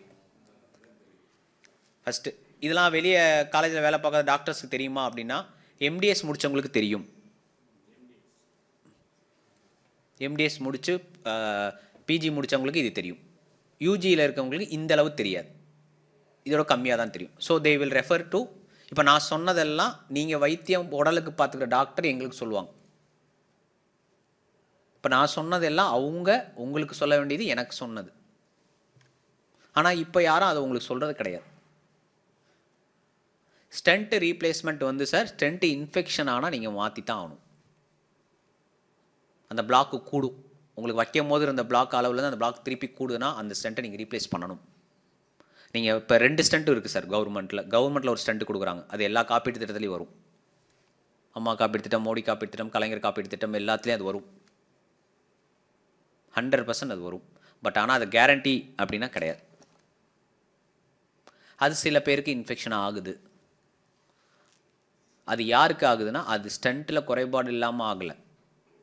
அந்த ஸ்டண்ட்டு வச்ச பேஷண்ட் சுகர், சர்க்கரை வியாதி இருந்தவங்களா ஃபெயிலியர் ஆகுது. அவங்க ஸ்டண்ட்டு வச்சிட்டோம், நம்ம நல்லா ஆகிட்டோம், இதுக்கப்புறம் என்ன கவலைன்ட்டு சுகரை மறந்துடுறாங்க, சாப்பாடு வழிமுறைகளை மறந்துடுறாங்க, மெயின்டெனன்ஸை மறந்துடுறாங்க. ஸ்டண்ட்டு வச்சக்கப்புறம் இனிமேல் ஹார்ட் அட்டாக் வராது, ஹார்ட் டாக்டர் சொல்லிட்டாரு, நம்ம என்ன வேணால் சாப்பிட்லாம், நம்ம வாக்கிங் போக தேவையில்லை, வெயிட்டு கூட்டினாலும் தேவையில்லை, we should follow whatever we do. என்ன வைத்தியம் பண்ணாலும் நம்ம அதை ஃபாலோ பண்ணி தான் ஆகணும். அவங்களுக்கு ஸ்டண்ட் ரீப்ளேஸ் பண்ணும் சார். சரி, அது நீங்கள் மற்றவங்க வைக்கிற ஸ்டண்ட்டு, காப்பீட்டு திட்டத்தில் வரா ஸ்டண்ட்டுக்கு கேரண்டி உண்டு. ப்ளஸ் பயோடிகிரேடபிள்னு ஒரு ப்ராப்பர்ட்டி இருக்குது. அதுக்கு என்னென்னா, இன்ஃபெக்ஷன் வந்தால் அதுவாக சரி பண்ணிக்கிறோம். ஸோ அந்த ஸ்டண்ட்டு நார்மல் ஸ்டண்ட்டோட விலை கூட. தெரியாத ஒன்று நான் உங்களுக்கு சொல்கிறேன், இது யாருக்கும் தெரிஞ்சிருக்காது. எக்ஸாக்ட்லி, அது தன்னைத்தானே சரி பண்ணிக்கூட தன்மை அந்த ஸ்டண்ட்டுக்கு இருக்குது. நம்மளை சுற்றி எவனாவது வந்தால் இது நம்மளை காப்பாற்றிக்கிறோம், ஒரு வேலி மாதிரி. அந்த அந்த ஒரு அந்த ப்ராப்பர்ட்டி கவர்மெண்ட் ஸ்டண்ட்டில் இல்லை. அப்போ கவர்மெண்ட் ஸ்டண்ட்டு வீக்காக சார்? கிடையாது, நல்ல ஸ்டண்ட் தான். ஆனால் இந்த மாதிரி சர்க்கரை வியாதி உள்ளவங்க ஒழுங்காக டயட் மெயின்டைன் பண்ணாததுக்கு அது வேலை செய்யாது. இந்த ஸ்டண்ட்டுக்கு கேரண்டி இருக்குது. இம்போர்ட்டட் ஸ்டண்ட்னு சொல்கிறோம்ல, அது இம்போர்ட்டட் ஸ்டண்ட் கிடையாது, கம்பெனி பிராண்டட் ஸ்டண்ட். ரெண்டு விஷயம் தான் சார். அது நல்லது கிடையாதுன்னு நான் சொல்ல, நல்லது தான். அதுக்குன்னு இவ்வளோ தான் தன்மை உண்டு. நம்மளுக்கு என்ன தன்மை முக்கியம்னு நம்ம எடுத்துக்கணும். இப்போ நீங்கள் ஹார்ட் பேஷண்ட்ஸ் வந்து ஸ்டண்ட் வச்சக்கப்புறம் நான் கரெக்டாக இருக்கேன் சார், டயட்லாம் ஃபாலோ பண்ணுறேன்னா அந்த பேஷண்ட்ஸு சக்கரை இல்லாத பேஷண்ட்ஸ் அந்த ஸ்டண்ட் வச்சுக்கலாம், நல்லாயிருக்கும். நான் யார் சொன்னாலும் கேட்க மாட்டேன் சார், நான் இப்படி தான் இருப்பேன் அப்படின்னா அவங்க இம்போர்ட்டர் ஸ்டண்ட்டு தான் போய்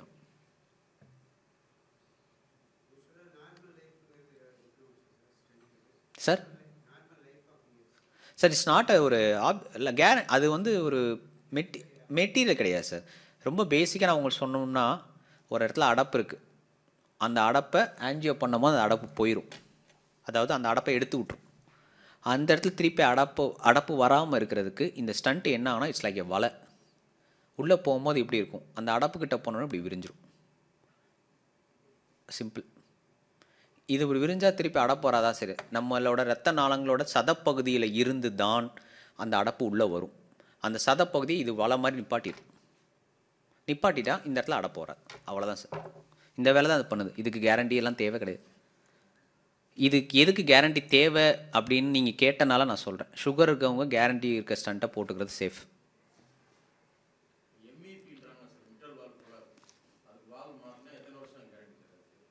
வேறு வால்வு இருக்கிற பிளாக்கை நீங்கள் திருப்பி கூட விடாமல் பார்த்துக்கிட்டு அது கேரண்டி. வேல்வுன்றது ரத்தம், ஹார்ட்டுக்கு போகிற ரத்த குழாய், எத்தனையோ குழாய் இருக்குது ஹார்ட்டுக்கு, அதில் ஒரு குழாய் உங்களுக்கு ரீப்ளேஸ் பண்ணிடும், மற்ற குழாயில் வரும்ல.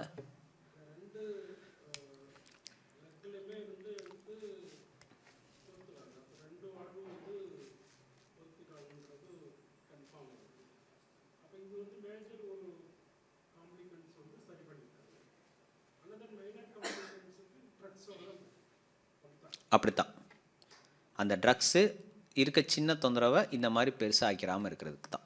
சில சார் கேட்டார்ல, நான் இன்னும் போட்டுக்கிட்டு இருக்கேன், அவங்க அந்த மாதிரி ஆட்கள் இந்த மாதிரி காம்ப்ளிகேஷன்ஸ் அந்த ஆன்ஜியோகிராஃபில் தே வில் சே உங்களுக்கு. அப்போ சொல்லுவாங்க, சார் உங்களுக்கு இத்தனை இடத்துல அடப்பு இருக்குது, இல்லை மேஜரான அடப்பு இதுதான், இதை மட்டும் இப்படி சரி பண்ணிக்கலாம் அப்படின்னு.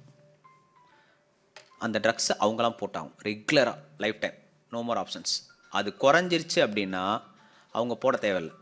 இன்கேஸ் அது ரெடியூஸ் ஆகிடுச்சு சார், இப்போ அடப்பு 53% சொன்னீங்களே, அது 10க்கு வந்துச்சுன்னா they will stop the drugs. ஆனால் இன்கேஸ் சாரே ஒரு டயபெட்டிக் பேஷண்ட்டாக இருந்தாருன்னா அவங்க ஸ்டாப் பண்ண மாட்டாங்க சார், ஃபார் ப்ரிகாஷன். இவ்வளோ தான் சார், சைக்கிள் தான். இப்படி போனால் இப்படி போகணும், இப்படி போனால் இப்படி போகும், வேறு. ஆனால் போய்கிட்டே தான் இருக்கணும், அது ஒன்றுமே பண்ண முடியாது. Cardiology any doubt sir? எதுவும் சந்தேகங்கள்?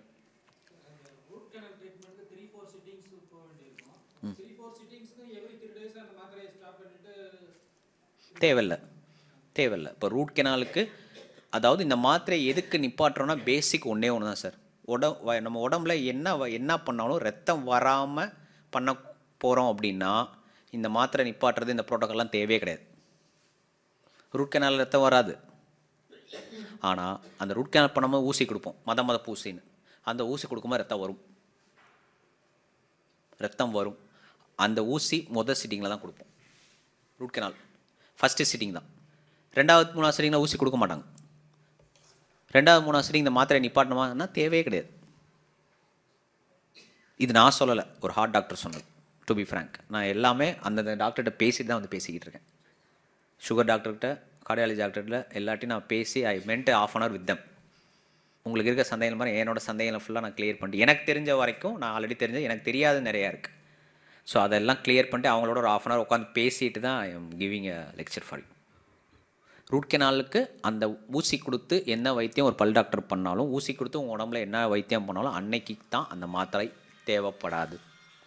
மற்ற நாள் நீங்கள் அந்த மாத்திரையை போட்டுக்கிட்டே என்ன வைத்தியம் வேணால் பண்ணிக்கலாம், சேஃப்.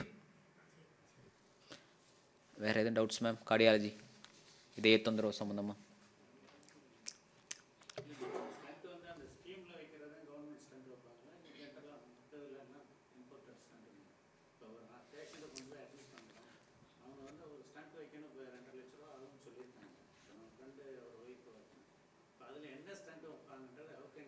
நீங்கள் டிசைட் பண்ணலாம் சார்.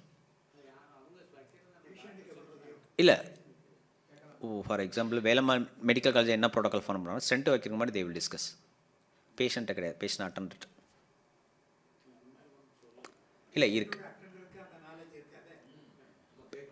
பேஷண்ட்டு கான்சியஸாக இருந்தாங்க, இல்லை பேஷண்ட் கான்சியஸாக இருந்தாங்க. இப்போது இப்போ சார் ஒரு ஹார்ட் பேஷண்ட், அவருக்கு ஸ்டண்ட் வைக்க போகிறாங்கன்னா, பேஷண்ட் நார்மலாக இருந்தார், மயக்க நிலையில் இல்லை, நல்லா இருக்காருன்னா அவங்ககிட்ட தான் டிஸ்கஸ் பண்ணுவாங்க. சாரு கான்சியஸாக இல்லை அப்படின்னா அடுத்த கட்ட, அதாவது இப்போ ஒய்ஃபுக்கு நீங்கள் சொன்ன மாதிரி நாலேஜ் இல்லை அப்படின்னா சன். ஆமாம்.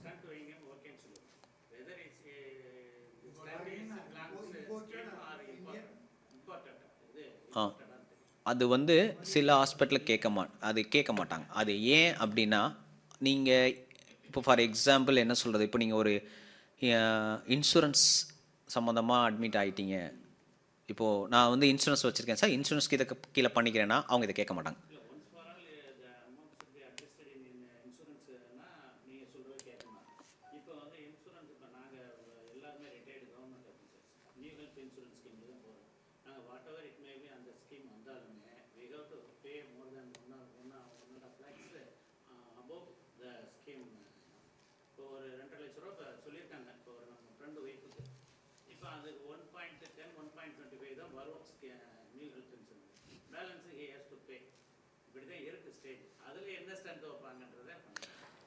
அந்த 1.25 சொல்கிறீங்களா, that is government stent. Insurance company அவ்வளோதான் தரும், பேசிக் தான் தரும். நம்மளோட தேவையே தான் அது பூர்த்தி பண்ணும் இன்சூரன்ஸ் கம்பெனி. கிளாரிஃபை பண்ணுறாங்க சார், பண்ணாத இடத்துல கேட்குறாரு.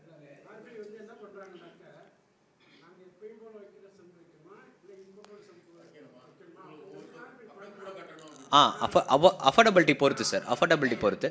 ஸோ இப்போ சார், இப்போ நீங்கள் கேட்குறது எல்லாமே கொஞ்சம் வசதி படைத்தவங்க ப்ரைவேட்டு இடத்துல போய் பண்ணுறவங்களுக்கான கேள்வி. இப்போ இதே நீங்கள் கவர்மெண்ட் ஜிஹெச் போனீங்கன்னா அந்த கேள்வியே கிடையாது. This is not a doubt at all. கவர்மெண்ட்டில் கிடையவே கிடையாது. கவர்மெண்ட்டில் ஸ்கீமுக்கு போனால் கவர்மெண்ட் ஸ்டண்ட் தான். உட்காருங்க சார், உட்காந்து பேசுங்க.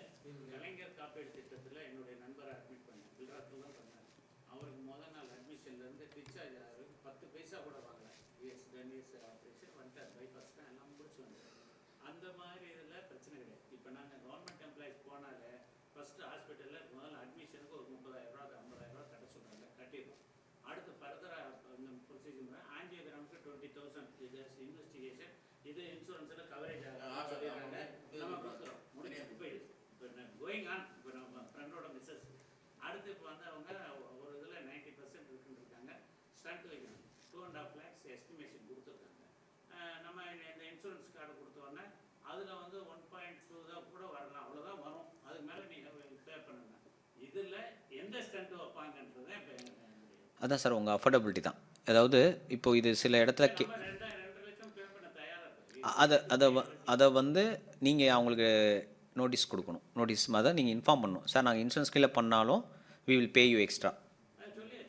அப்படி சொல்லிட்டிங்கன்னா அந்த இம்போர்ட்டட் ஸ்டண்ட்டு வச்சுருவாங்க. இல்லை சார், இப்போது தாராளமாக கேட்கலாம் சார், தாராளமாக கேட்கலாம். You have equal rights. அதாவது நான் எனக்கு தெரிஞ்சு மற்ற இடத்துல ஃபாலோ பண்ணுறாங்களா எனக்கு தெரியலை, ஆனால் in Velammal we are doing stent வைக்கிறதுக்கு முன்னாடி வி ஆர் டிஸ்கஸிங் திஸ். அது எனக்கு நல்லா தெரியும். இல்லை அதுதான் நான் பர்சனலாக சொல்கிறேன்.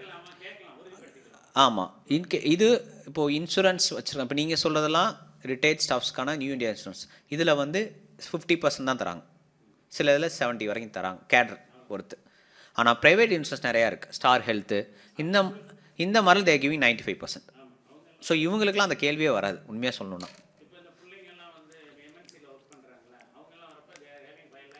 எக்ஸாக்ட்லி. ஸோ இப்போது இதெல்லாமே நம்மளோட நீட்ஸை பொறுத்து தான் சார். ஒன்றும் ரொம்ப பேசிக் தான் சார் இது. இப்போ நடந்து போகிறவனும் போகிறான், ஆட்டோவில் போகிறவனும் போகிறான், ஒரே இடம் தான், ஒரே இதுதான். நம்மளுக்கு என்ன தோணுதோ, நம்மளால் என்ன முடியுமோ அவ்வளோதான்.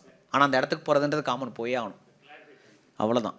இது சில இதில் தே ஆர் நாட் டூயிங் தான். சரிங்களா, வேறு எதுவும் டவுட் சார்?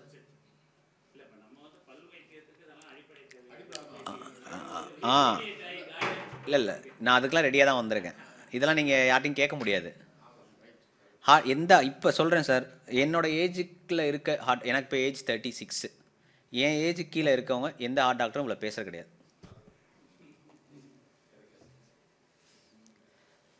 அடுத்த condition kidney disorder, chronic kidney disorder. இது வந்து இப்போ கொஞ்சம் ரீசண்டாக இதுவும் சுகர் மாதிரி வந்துக்கிட்டு இருக்கு. First kidney patients under medications. உப்புச்சத்து அதிகமானவங்க, யூரியா கிரியாட்டினைன் சோடியம்னு சொல்லுவோம், அவங்க கிட்னி ஃபங்க்ஷனிங் ஸ்லோவாக இருக்கும். அவங்களாம் மெடிக்கல் மேனேஜ்மெண்ட்டில் இருப்பாங்க, மாத்திரை போட்டுட்ருப்பாங்க ரெகுலராக. ரெண்டாவது ஸ்டேஜ் வந்து டயாலிசிஸ். மெடிக்கல் மேனேஜ்மெண்ட்டில் கேட்காம சில பேர் டயாலிசிஸ் பண்ணிக்கிட்டு இருப்பாங்க. மூணாவது ஸ்டேஜ் டிரான்ஸ்பிளான்ட். கிட்னி டிரான்ஸ்பிளான்ட் பண்ண பேஷண்ட்ஸ். இவங்களுக்கு பல்லு சம்மந்தமாக பண்ணலாமா, வேறு ரத்தம் சம்மந்தமாக பண்ணலாம். ஃபஸ்ட்டு ஸ்டேஜில் இருக்கவங்களும் நம்ம பண்ணிக்கலாம், என்ன வேணால் பண்ணிக்கலாம் வைத்தியம். Second stage dialysis. டயாலிசிஸ் பண்ணுறவங்க ரெண்டு முக்கியமானது, அவங்களுக்கு அந்த மாதிரி பிளட் தின்னர் மாத்திரைகள் போடுவாங்க, ஆஸ்பிரின், கிளாப்பிலா, டிகோஸ்பிரின்ற மாதிரி. அதே ப்ரோட்டோக்கால் தான், 3 days stop, 4th day you can get it in. ஆனால் ஒரு சின்ன அல்ட்ரேஷன் டயாலிசிஸ் பேஷண்ட் என்னென்னா, டயாலிசிஸ் போடுற அன்னைக்கு பண்ண முடியாது, டயாலிசிஸ் போட்டு 24 hours கழித்து பண்ணிக்கலாம். அதே மாதிரி ரத்தம் வர மாதிரி பல்லு கட்டுறதோ பல்லு எடுக்கிறதோ இல்லை ஆப்ரேஷன் எதாவது பண்ணுறதுனா, ஆப்ரேஷன் பண்ணிவிட்டு 24 hours அப்புறம் டயாலிசிஸ் போட்டுக்கலாம். இது ஒரு சின்ன alteration for kidney patients. Transplant பண்ண பேஷண்ட்ஸ்க்கு 1 மாதத்துக்கு எதுவும் பண்ண முடியாது. 1 மாதத்துக்கு அப்புறம் தான் எதுனாலும் பண்ண முடியும். சேம் ஹார்ட் பேஷண்ட்ஸ் மாதிரி பண்ணுறதுக்கு முன்னாடி இவங்களும் ஃபிட்டு வாங்குவாங்க. வேறு எதுவும் உடம்புல 1 மாதத்துக்கு தொந்தரவு எதுவும் வர மாதிரி இருக்கான்னு செக் பண்ணி சொல்லுங்கள். கண் டாக்டர்கிட்ட, மூக்கு டாக்டர்கிட்ட, தொண்டை, நுரையீரல் எல்லார்ட்டும் ஃபிட்டு வாங்குவாங்க. ஃபிட்டு வாங்கிட்டு தான் டிரான்ஸ்பிளான்ட், கிட்னி மாற்று அறுவை சிகிச்சை நிபுணர் அதை பண்ணுவார். எந்த சின்ன குறைபாடு இருந்தாலும், இப்போ நான் ஒரு பல் டாக்டராக, சார் இந்த பல் இன்னும் 2 மாதத்தில் வலிக்கிற மாதிரி இருக்குது, வீக்காக இருக்குது, ஆடிக்கிட்டு இருக்குது, ஸோ 2 மாதத்தில் சீல் பிடிக்கும், இல்லை ஆடி வலிக்க ஆகும், இல்லைனா ரத்தம் வரும்னு சொல்லி நான் ஃபிட்டு கொடுத்தேன்னா, இது பண்ணுறதுக்கு முன்னாடி அதை எடுத்துகிட்டு தான் பண்ணுவாங்க. This is only for kidney patients. Dialysis பேஷண்ட்டுக்கு நான் சொன்ன மாதிரி தாராளமாக பண்ணிக்கலாம். பட் இந்த ஃபஸ்ட்டு கண்டிஷன் மெடிக்கேஷனில் இருக்கவங்களை தவிர்த்து மீதி 2 கண்டிஷன், டயாலிசிஸ் பண்ணிகிட்டு இருக்க பேஷண்ட்ஸு, கிட்னி டிரான்ஸ்பிளான்ட் பண்ண பேஷண்ட்ஸுக்கு அதே மாதிரி ஃபிட்டு வாங்கணும். நெஃப்ராலஜிஸ்ட், கிட்னி டாக்டர்கிட்ட ஒரு ஃபிட்டு வாங்கிட்டு தாராளமாக we can proceed. இல்லை சார், நான் எனக்கு கிட்னிக்கு பார்த்த டாக்டர் சென்னையில் இருக்கார், ஆனால் நான் இப்போ மதுரையில் இருக்கேன்னா தாராளமாக ஃபிட்டு தருவாங்க, கிட்னி டாக்டர்ஸ் தருவாங்க. கிட்னி சம்மந்தப்பட்ட பிரச்சனைகள் அட்மிஷன் போட தேவையில்லை. கார்டியாலஜி பேஷண்ட் சொன்ன தங்கி தான் பார்க்குற மாதிரி வரும் சில வைத்தியம்னா, அவங்களுக்கு இதெல்லாம் வராது. இவங்க சின்ன கிளினிக்லேயோ ஒரு ஹெல்த் சென்டர்லேயோ என்ன வைத்தியம் வேணால் பண்ணிக்கலாம். ரொம்ப முக்கியமான ஒரு கண்டிஷன்ஸ் இருக்குது, இவங்களுக்கு போடுற மாத்திரைகள் எல்லாம் மாற்றம் வரும். பல்லு எடுத்ததுக்கப்புறம் இவங்களுக்கு பல்லு வலிக்கு சம்மந்தமாக, இவங்க உடம்புல வலி சம்மந்தமான மாத்திரைகள் எதுவும் போடக்கூடாது, எடுத்துக்கக்கூடாது. அவங்களுக்கு ஒரே ஒரு வலி மாத்திரை காமன், எதை எடுத்தாலும் காமன் ஒன்றே ஒன்று, ட்ரெமடால், கான்ட்ரமால் சொல்லுவோம், பேரஸ்டமால், பிளெயின் பேரஸ்டமால். இவங்க போடுற மாத்திரை பிளெயின் பேரஸ்டமால் சொல்லுவோம். நம்ம போடுறது நார்மல் பேரஸ்டமால், இவங்க பிளெயின் பேரஸ்டமால். கொஞ்சம் கொஞ்சமாக உடம்புல அந்த பேரஸ்டமால் ரிலீஸ் பண்ணும். அந்த மாத்திரை நார்மல் பேரஸ்டமால் போட்டோன்னே ரிலீஸ் ஆயிரும். நம்ம நிறையா பார்த்துருக்கீங்களா, பேரஸ்டமால் போடணும் குபு குபுன்னு வேர்க்கும், உடம்பு ஜில்லுன்னு ஆயிரும், அது இம்மீடியட் ரிலீஸ். இவங்க போடக்கூடிய பிளெயின் பேரஸ்டமால் ஸ்லோ ரிலீஸ், கொஞ்சம் கொஞ்சமாக. அவங்களுக்கு அந்த மாத்திரை மட்டும்தான் போடணும், வேறு வலி மாத்திரை இவங்க யாருமே போடக்கூடாது. ஏன்னா வலி மாத்திரை கிட்னி தான் அதை ஃபங்க்ஷன் பண்ணுது. ஏன் சொல்கிறேன் அப்படின்னா, வலி மாத்திரையை அப்சர்வ் பண்ணி அதை உடம்புக்கு பிரித்து கொடுக்குற வேலையும், அதை செடிமெண்ட் சுத்தரிக்கிற வேலையும் கிட்னி தான் பண்ணும், வலி மாத்திரையை மட்டும். அதனால தான் பேரஸ்டமால் அதிகமாக போடுறவங்களுக்கு கிட்னி ப்ராப்ளம் வருது. இப்போ ரீசெண்டாக ஒரு 6 months முன்னாடி ஆச்சு, நார்த் சைட்லலாம் சிரப்பு குடித்து நிறையா குழந்தைகள் கிட்னி ஃபெயிலியர். அது காரணம் திஸ் பேரஸ்டமால் அதிகமாக டோஸ் கொடுத்துருக்காங்க. காஃப் சிரப்பில் பேரஸ்டமால் சேர்த்து ஒரு காஃப் சிரப் இருக்குன்னா 3 வேளைக்கு மேலே அந்த காஃப் சிரப் கொடுத்தா இந்த ப்ராப்ளம் வரும். அங்கே அதான் நடந்திருக்கு. காஃப் சிரப் 3 வேளைக்கு மேலே கொடுக்கலாம், ஆனால் அதில் பேரஸ்டமால் கலந்துருந்தால் கொடுக்கக்கூடாது. போய் அந்த டெத் அக்கர்ஸ். இப்போ ரீசன் நான் ட்ரெண்டுக்கு சொல்கிறேன், இப்போ என்ன ரீசனாக என்ன நடந்துச்சு, இது மருந்து கம்பெனி ஃபால்ட்டா அப்படின்னா அதையும் சொல்லிக்கலாம். பேரஸ்டமால்ன்ற கலந்து அவன் மருந்து விற்றது ஃபஸ்ட்டு தப்பு. ஆனால் அந்த மருந்து கொடுக்கலாமா, கொடுக்கலாம். அந்த மருந்து அப்ரூவ்டு தான், இப்படி கொடுக்கலாம். நீங்கன்றதும் இப்போ நானும் அதை போட்டிருக்கேன் முன்னாடி, குரோசின், மெட்டாசின், இதெல்லாம் அது இருக்குது. Same protocols, same drug interactions, composition, ஒரே மாத்திரை எல்லாமே கேட்கணுவாங்க. தலைவலி, மூட்டு வலி, மூக்கு ஒழுகல், காய்ச்சல், அது எப்படி? அதுதான் அந்த சிறப்பு. குழந்தை டாக்டர் அதை கொடுக்க மாட்டாங்க. இது ஃபார்மசியில் கிடைக்கும். போய் கேட்டால் தலைவலிக்குதா, ஒரே மாத்திரை தான் கொடுப்போம். தலைவலி, மூக்கொழுது, தலை பாரமாக இருக்குது, எல்லாத்துக்கும் ஒரே மாத்திரை. அந்த மாதிரி தான் அந்த ஒரே சிறப்பு. குழந்தைகள் டாக்டர் நாங்களோ அதை டாக்டர்ஸ் யாரும் அதை ப்ரிஸ்கிரைப் பண்ண மாட்டோம். We know the side effects. அதை மீறி அதை கொடுத்தோம்னா டோசேஜ் கொடுத்துருவோம். ஒரு வேளை தான் இல்லை 2 வேளை தான்.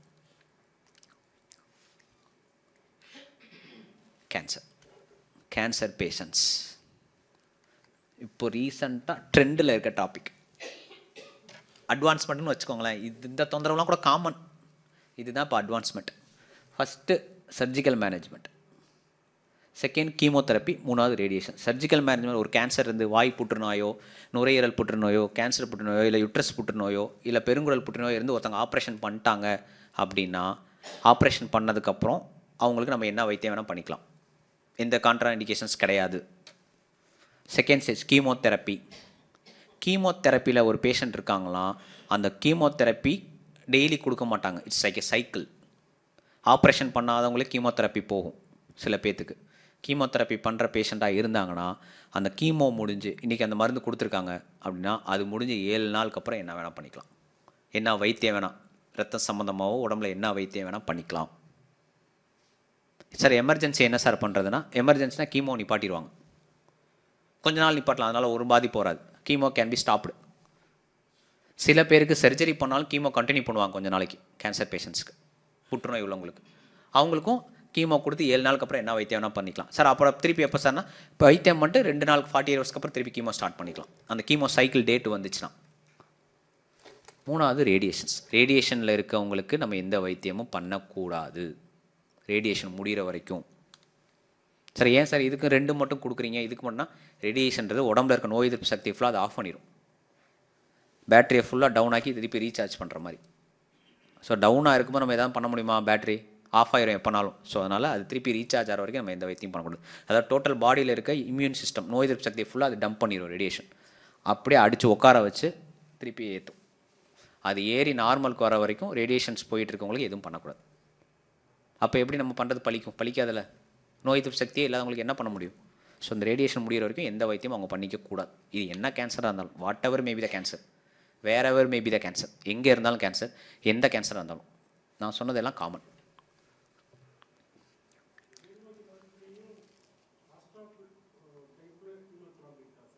என்ன சார் கேட்கல? கீமோதெரப்பி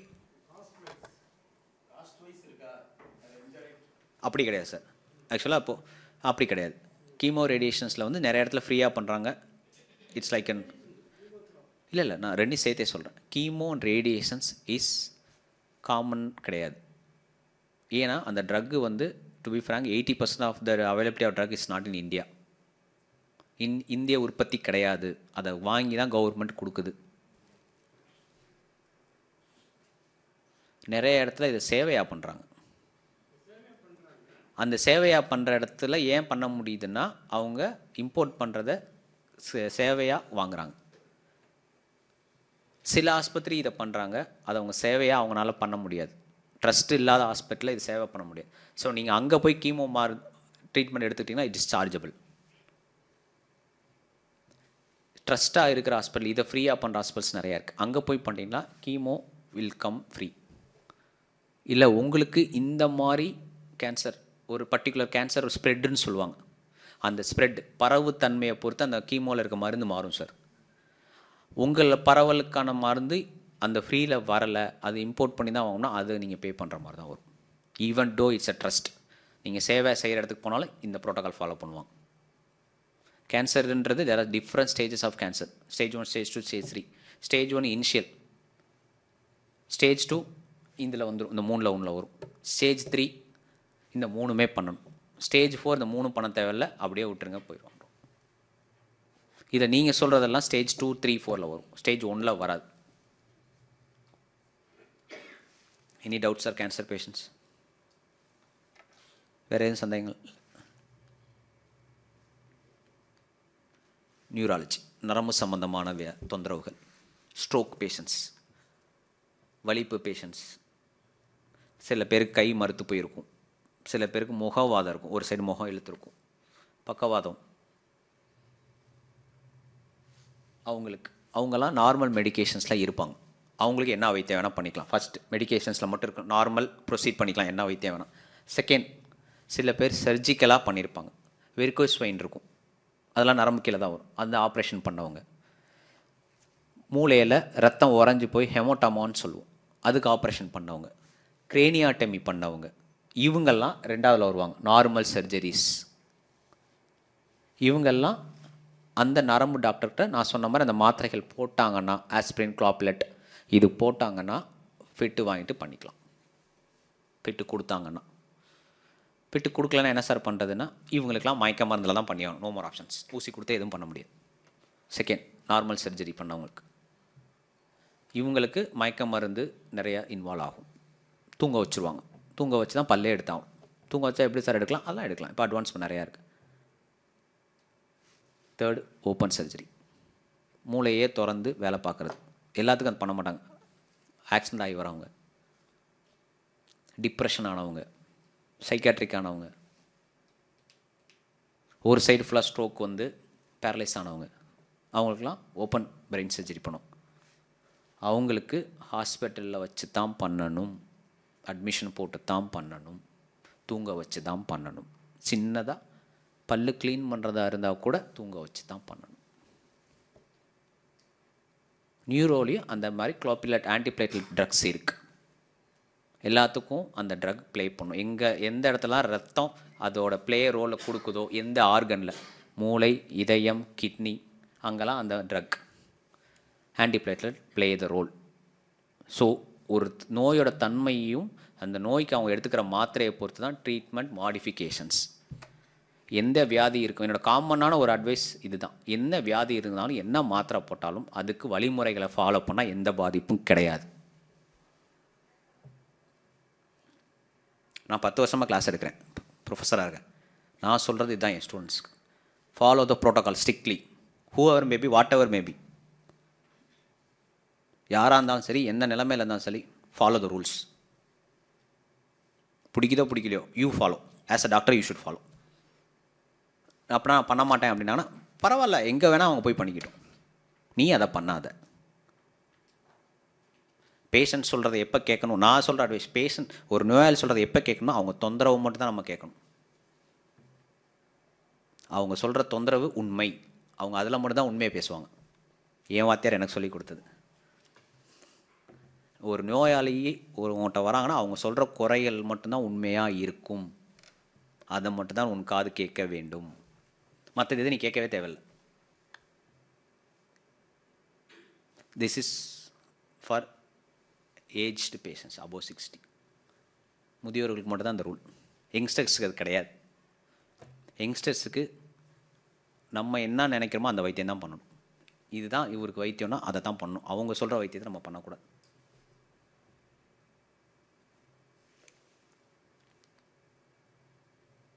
இப்போ தான் ட்ரீட்மெண்ட். இப்போ தான் என் ஃபீல்டுக்குள்ளே நான் வரேன். It's my field. முன்னாடி பார்த்ததெல்லாம் மெடிக்கல் சம்மந்தமாக. வேறு அதில் எதுவும் டவுட்ஸ் இருக்கா சார்? Frank to ask. கேட்க முடியாது, கேட்க மறந்தது, இனி சந்தேகங்கள்?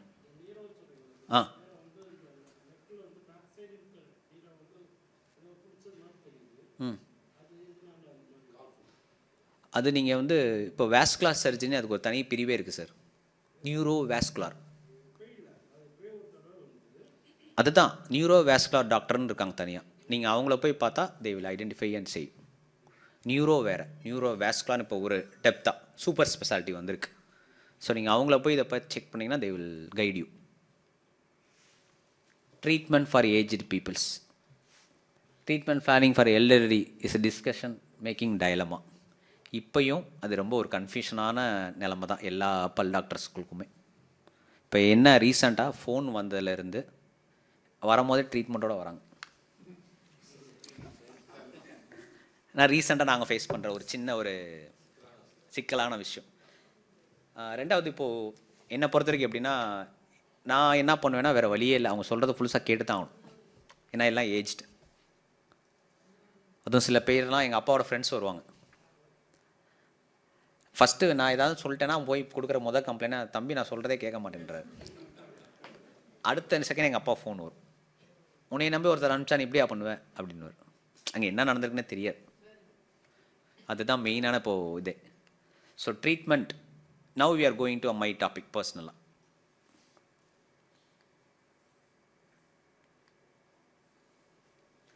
Indian scenario, need versus demand.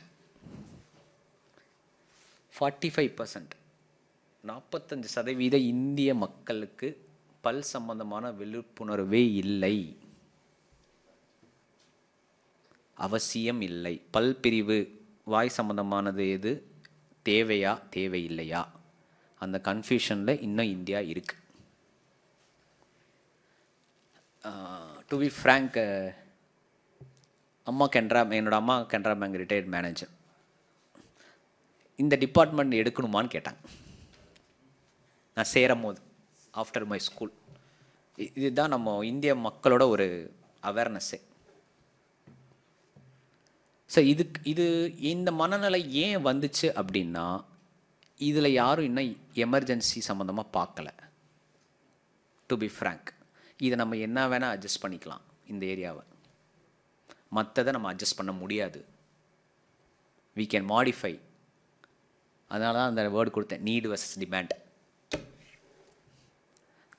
நம்மளை அழகாக படுத்திக்கணும், நம்ம பார்க்குறவங்க நம்மளை ப்ளசண்ட்டாக நினைக்கணும், நம்ம 4 பேருக்கு ரோல் மாடலாக இருக்கணும் அப்படின்னு நினைக்கிறவங்க ஒரு மாதிரி கெட்டப்பில் இருப்பாங்க. நல்லா பார்த்தீங்கன்னா ஏஜ் ஆகிடுச்சு நம்ம இருந்தால் போதும்னு நினைக்கிறவங்க அவங்க ஒரு கெட்டப்பில் இருப்பாங்க. எவ்வளோ நாள் இருந்தால் என்ன அப்படின்னு அவங்க ஒரு கெட்டப்பில் இருப்பாங்க. ஏன்ட்ட வர பேஷண்ட்ஸு இன்னி நான் பண்ணி என்ன தம்பி அப்படின்வாங்க. இப்படி ஒரு ட்ரெண்டு நான் பார்த்துருக்கேன். ஸோ இந்தியாவில் இதை பற்றி அவேர்னஸ் தான் இப்போதைக்கு தேவை. ட்ரீட்மெண்ட் அப்புறம் போய்க்கலாம், நம்ம இன்னும் பின்தங்கி தான் இருக்கோம். முக அமைப்பு, வாய் அமைப்பு, அழகில் இன்னும் நம்ம பின்தங்கி தான் இருக்கோம். 45% பேருக்கு இல்லை. மற்ற கண்ட்ரி பாருங்கள், யூஎஸில் 27% பேர் தான் இல்லை. எவ்வளவோ மாற்றங்கள் யூசி. இதுக்கு காரணம் என்னென்னா, நான் சொன்ன மாதிரி ஃபஸ்ட்டு சொன்னல, ரிட்டையர்மெண்ட் ஏஜ்னு நீங்கள் நம்ம அதுக்கெலாம் வச்சுருக்கான் இந்தியாவில். மங்கெல்லாம் மற்ற இடத்துலாம் ரிட்டையர்மெண்ட் ஏஜே கிடையாது, அப்படி ஒன்றே கிடையாது. பேசிக் அங்கேருந்து ஆரம்பிக்குது. Unfortunately geriatric dental care India is still in infancy. ஒரு குழந்தை என்ன யோசிக்குமோ அந்தளவு தான் இன்னும் இருக்கும். Dental managements moving in to the treatments of dental complete denture. முதியோர்களுக்கு வரக்கூடிய பல் இல்லாதவங்க நிறையா பேர் அதிகம். ரேஷியோ பல் இல்லாதவங்க பல்லு கட்டிக்கலாமா? ஃபஸ்ட்டு இருக்க பிக்சர் முள் பல்லு செட்டு, மேலையும் கிளி முழுசாக கட்டிக்கக்கூடிய ஒரு நார்மலான பல் செட்டு. இது யாருக்கு வேணால், எந்த மெடிக்கல் கண்டிஷனில் இருக்கவங்க வேணால், என்ன தொந்தரவு உடம்புல இருக்கவங்க வேணால் இது பண்ணிக்கலாம். நோ மோர் கான்ட்ராண்டிகேஷன், எந்த இதுவும் கிடையாது, சைடு எஃபெக்ட்ஸும் இதில் கிடையாது. பல்ல இல்லாதவங்க இதை பண்ணிக்கலாம். இதுக்கு எந்த மெடிக்கல் இஷ்யூ இருந்தாலும் சரி, ஒரு பண்ணிக்கிறவங்க பெட்ரிடனாக இருந்தாலும் சரி, படுக்க மட்டும் தான் செய்வாங்க அப்படின்னாலுமே இதை பண்ணிக்கலாம். எந்த ஒரு கான்ட்ராண்டிகேஷன்ஸோ எந்த ஒரு இதுவுமே கிடையாது. மெயினாக இது பண்ணிக்கிறதுக்கு 2 ரீசன் தான் சார். ஃபஸ்ட்டு பேசணும் நல்லா, பல்லில் அவங்களால பேச முடியாது. முகம் அமைப்பு கொஞ்சம் மாறும், அழகு. 3வது ரொம்ப முக்கியமானது சாப்பிடணும், செமிக்கணும்ல. வெறும் வாய வச்சு முழுங்குனா செமிக்காது, டைஜஷன் ப்ராப்ளம் வரும், அல்சர் வரும், அப்புறம் கான்ஸ்டிபேஷன் வரும், மோஷன் ப்ராப்ளம் வரும். ஒன்றை தொட்டு சைக்கிள். ஸோ இது பண்ணியே ஆகணும். இதுன்னு இல்லை, பல்லு இருந்தே ஆகணும் வாயில், நம்ம சாப்பிட்ற நிப்பாட்டுற வரைக்கும். அது அடுத்தது பேசிக்லேருந்து போயிட்டுருக்கேன். ஏபிசி இது யார் வேணால் பண்ணிக்கலாம், எப்போ வேணால் பண்ணிக்கலாம். சார் இப்போ எனக்கு எல்லா பல்லுமே இல்லாமல் இல்லை, எனக்கு ஒரு 4-5 பல்லு இருக்குது சார், என்ன சார் பண்ணலாம்? அந்த 4-5 பல்லை எடுத்துகிட்டு இது பண்ணிக்கலாம். அந்த 4-5 பல்லை எடுக்கிறதுக்கு தான் ரத்த வர ப்ரொசீஜர் நான் சொன்ன அந்த மெடிக்கல் ஹிஸ்ட்ரி உள்ளவங்க ஃபாலோ பண்ணணும். நான் அதனால தான் அதை ஃபஸ்ட்டு போட்டேன், இதை எதுவுமே போடல. அதுதான் ஃபஸ்ட்டு முக்கியம். இது நம்ம ஒன்றும் மேட்டர் கிடையாது, நம்ம ஜஸ்ட்டு நம்ம புரிஞ்சால் போதும். ஸோ அந்த மாதிரி பல் எடுக்கிறவங்களுக்கு நான் சொன்ன மாதிரி டயபெட்டிக், கிட்னி பேஷண்ட்ஸ், ஹார்ட் பேஷண்ட்ஸ்லாம் அந்த ப்ரோட்டோக்காலை ஃபாலோ பண்ணிட்டு எடுத்ததுக்கப்புறம் இது பண்ணிக்கலாம். அந்த எடுக்கிறதுக்கு தான் அந்த ப்ரோட்டோக்கால். பல்லை எடுக்கிறதோ பல்லு கட்டுறதோ க்ளீன் பண்ணுறதோ ப்ரோட்டோக்கால் ஃபாலோ பண்ணணும். Follow the rules.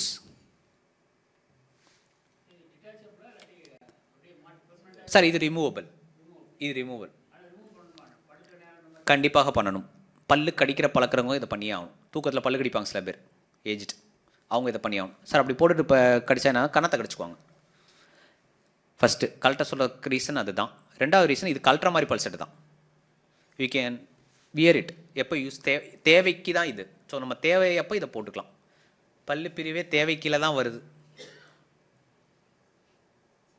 எமர்ஜென்சி டென்டலில் கிடையாது. இது வரைக்கும் யாரும் இன்னும் ஃபேஸ் பண்ணலை, இப்போ ஃபேஸ் பண்ணுறாங்க. Now it's getting hike. Dental departments கொஞ்சம் கொஞ்சமாக அப்படி மேலே தெரிய ஆரம்பிக்குது. அதுவும் எமர்ஜென்சினால, அமௌண்ட்டுனால, காஸ்ட் ஆஃப் ட்ரீட்மெண்ட்ஸ். நான் சினாரியா தான் பேசிக்கிட்டு இருக்கேன் சார், டு பி ஃப்ரேங்க். அது நிறையா இருக்குது சார். நம்ம இதுதான் ரீசன் சார். ஸ்ட்ரெஸ்ஸாக இருக்கலாம், நிறையா ரீசன் சார். அது இதுதான் சொல்ல முடியாது, அது நம்ம வந்து ஆழ்முளை தூக்கம்னு சொல்லுவோம். ரொம்ப ஸ்ட்ரெஸ் ஆகி தூங்குனீங்க, ரொம்ப அசதியாக தூங்குனீங்கன்னா பல்ல கடிப்பாங்க. அது ஒரு ரீசனாக சொல்லிக்கலாம். ரெண்டாவது, பல்லு ஃபுல்லாக தேஞ்சு போயிருந்தால் பல்ல கடிப்பாங்க. சுகர் பேஷண்ட்ஸ் பல்ல கடிப்பாங்க, சர்க்கரை வியாதி உள்ளவங்களுக்கு பல்ல கடிப்பாங்க, ரொம்ப குளிர்னாலும் பல்ல கடிப்பாங்க. ஸோ பல்ல கடிக்கிறதுக்கு இதுதான் ரீசன் சொல்ல முடியாது, நிறையா இருக்குது, மல்டிபிள். அந்த கடிக்கிற தன்மையோட வாயை பார்த்தா கண்டுபிடிச்சிடலாம் சார்.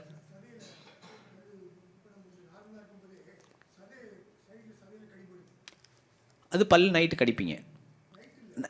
சாதாரணமாக சாப்பிடும் போதுனா நீங்கள் ஒரு சைடு கடிச்சிங்கன்னா அப்படி வரும் ஈக்குவலாக. நான் அதெல்லாம் பின்னாடி சொல்கிறேன். Some complication in dental. இது நார்மல் பல்செட்.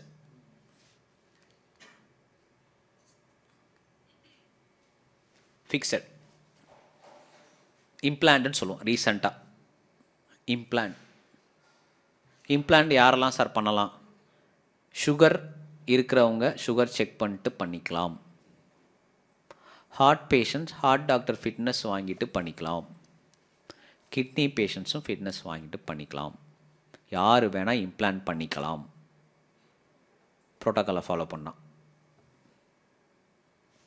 சின்ன முக்கியமான விஷயம் இம்ப்ளான்ட்டுக்கு என்னென்னா, அந்த தாடையோட அடர்த்தி, பிட் ஆஃப் த ஜா. தாடை கீழே எலும்பு இருக்குல்ல, இதுதான் தாடை. இந்த தாடையில் எலும்பு அளவு இம்ப்ளான்ட் போடுற அளவுக்கு இருந்தால் that person is fit for implant. மற்ற மெடிக்கல் லிஸ்ட்லாம் தேவையே கிடையாது. ப்ரோட்டோக்காலை ஃபாலோ பண்ணால், நான் அந்த ஒரு வார்த்தை ப்ரோட்டோக்கால்ன்றது ரொம்ப முக்கியம்.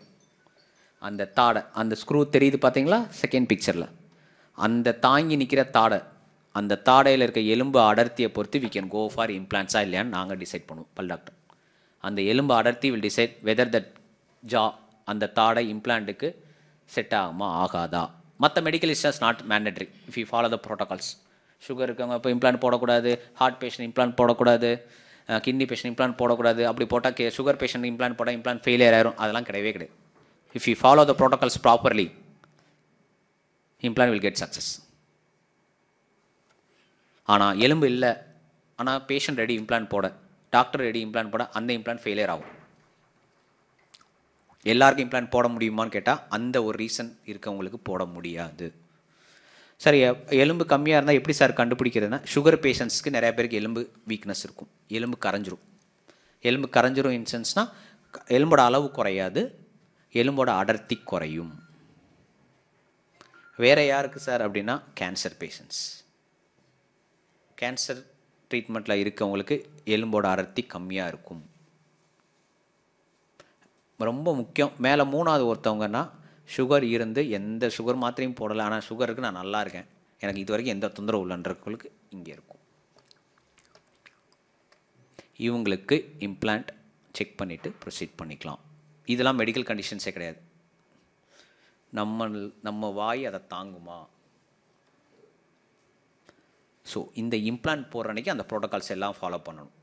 சுகர் இருக்கவங்க அந்த 3ஆவது நாள், 3rd day we will proceed the implant. ஏன்னா இம்ப்ளான்ட் போடும் போது தான் நாங்கள் ஊசி கொடுத்து போடுவோம், மொதல் ஊசி கொடுத்து. That's a surgical procedure. இம்ப்ளான்ட்டுக்கு ஃபிட்டு வாங்கணும்.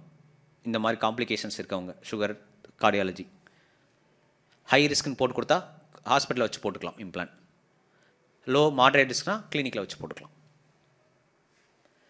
அந்த முன்னாடி காமிச்ச பல் செட்டு இந்த இம்ப்ளான்ட்டில் போய் லாக் ஆகிக்கிறோம். இது ஃபிக்ஸட். நான் காமிச்சது ஃபஸ்ட்டு ரிமூவல். சரி, இது ஃபிக்ஸ்னால் எடுக்க முடியாது, எடுத்துக்கலாம். we can detach it. Automatic டோருக்கும் நம்ம திறந்து மூடுற டோருக்கும் என்ன வித்தியாசமோ அதுதான். இதான் என்ன ஒரே ஒரு வித்தியாசம் அப்படின்னா, கழட்டி மாட்டுறதுல நம்ம என்ன பண்ணாலும் அந்த கழட்டி மாட்டுற தன்மையோட ஃபீல் தெரியும். வாய் அசைச்சிங்கன்னா அதுவும் அதுக்கு ஏற்ற மாதிரி அசையும், இப்படின்னா இங்கிட்ட அசையும். ஆனால் இதில் நம்ம வாய் அசைக்க ஏற்ற மாதிரி பல்ல அசைதா, அந்த சின்ன ஒரு ஃபங்க்ஷனல் மாடிஃபிகேஷன் இதில் இருக்கும்,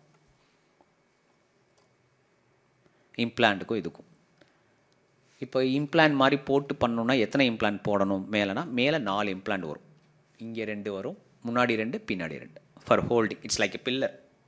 ஒரு போர்ட்டிக்கல் 4 பில்லர் எப்படியோ அந்த மாதிரி அந்த டென்ச்சரை 4 இம்ப்ளான்ட் மேலே பிடிச்சிக்கிறோம், கீழேயும் அதே மாதிரி. இது is not a surgical procedure. ஊசி கொடுத்து பண்ணுறனால இட்ஸ் சர்ஜிக்கல் ப்ரொசீஜர். இதுக்கு பண்ணால் காம்ப்ளிகேஷன்ஸ் எதுவும் வருமா? எதுவுமே கிடையாது.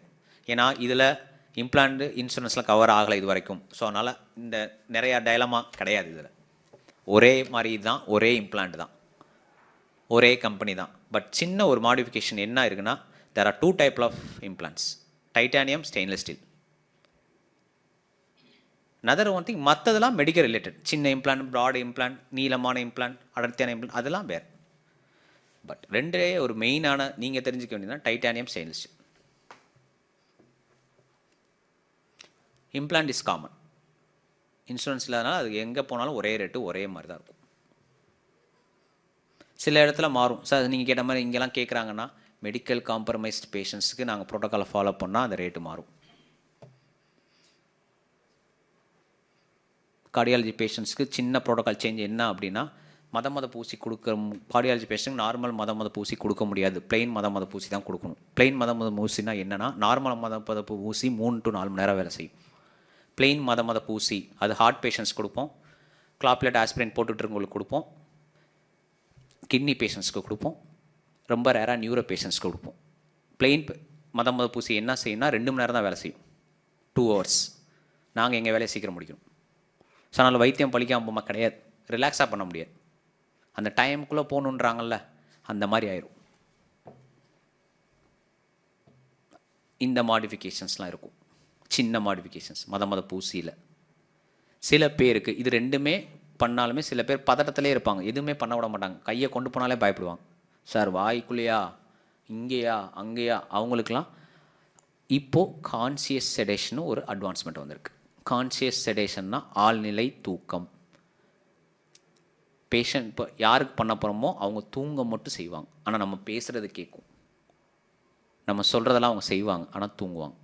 கையை தூக்குங்க, வாயை லேசாக ஓப்பன் பண்ணுங்கன்னா ஓப்பன் பண்ணுவாங்க, ஆனால் தூக்கத்தில் இருப்பாங்க. Conscious citation. இதில் என்ன ஒரு ப்ளஸ்ன்னா, இது எங்கே வச்சு வேணால் பண்ணிக்கலாம், கிளினிக்லேயும் வச்சு பண்ணிக்கலாம். ஒரு சின்ன மாஸ்க் தான் அப்படி வரும், இட் வில் ஹோல்டு. நம்ம அந்த மாஸ்க் எடுத்தோன்னே அவங்க எந்திரிச்சிருவாங்க. இப்போ லேட்டஸ்ட் அட்வான்ஸ்மெண்ட் இன் ஃபீல்ட் இது வச்சுக்கிட்டு தான் இப்போ சில பேர் நார்மலாகவே எல்லா ப்ரொசீஜரும் பண்ணுறாங்க. சில பேர் பயந்தவங்க, இந்த சைக்காட்ரிக் பேஷண்ட்ஸ்லாம் இருக்காங்கல்ல, மனநிலை பாதிக்கும், அவங்களுக்குலாம் எப்படி சார் புரியவே புரியாது, என்ன எப்படி சார் நீங்கள் பல் எடுப்பீங்க? அவங்களுக்கு இது அவங்களுக்கு புரிஞ்சால் என்ன புரியல, நான் தூங்க வச்சுட்டு பல் எடுத்துகிட்டு போயிட்டே இருக்கேன். அதே மாதிரி குழந்தைகளுக்கு, சில குழந்தைகள் நம்ம உட்கார வச்சு பண்ணவே முடியாது. குழந்தைகளுக்கு பல் எடுக்கிறது, அந்த அட்வான்ஸ்மெண்ட் ரீசெண்டாக. இதுக்கு அடுத்து தான் மயக்க மருந்து. மயக்க மருந்து டோட்டலாக பேரலைஸ் பண்ணுறது, கையெல்லாம் அசைக்க முடியாது. சரி சார், இது எல்லாத்துக்குமே பண்ணலாமா? எல்லாத்துக்குமே பண்ணலாம், ஃபிட்டு வாங்கிட்டு பண்ணலாம்.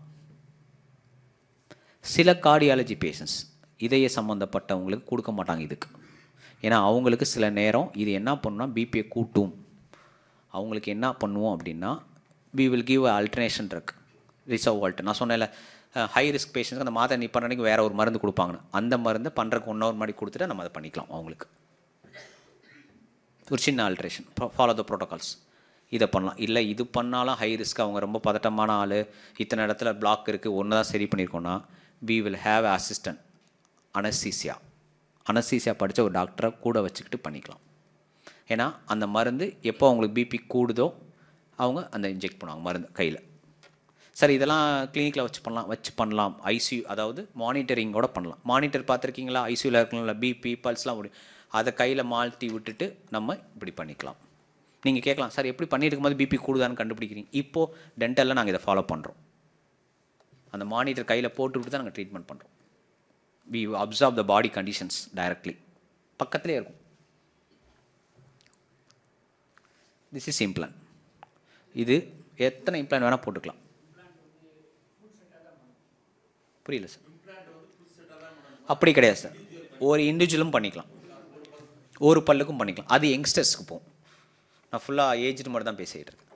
யங்ஸ்டர்ஸ் கீழே விழுந்து இப்போ ஜல்லிக்கட்டுலாம் மாடு முட்டி பல்லு விழுந்து வராங்களே, பண்ணிக்கலாம் சார்.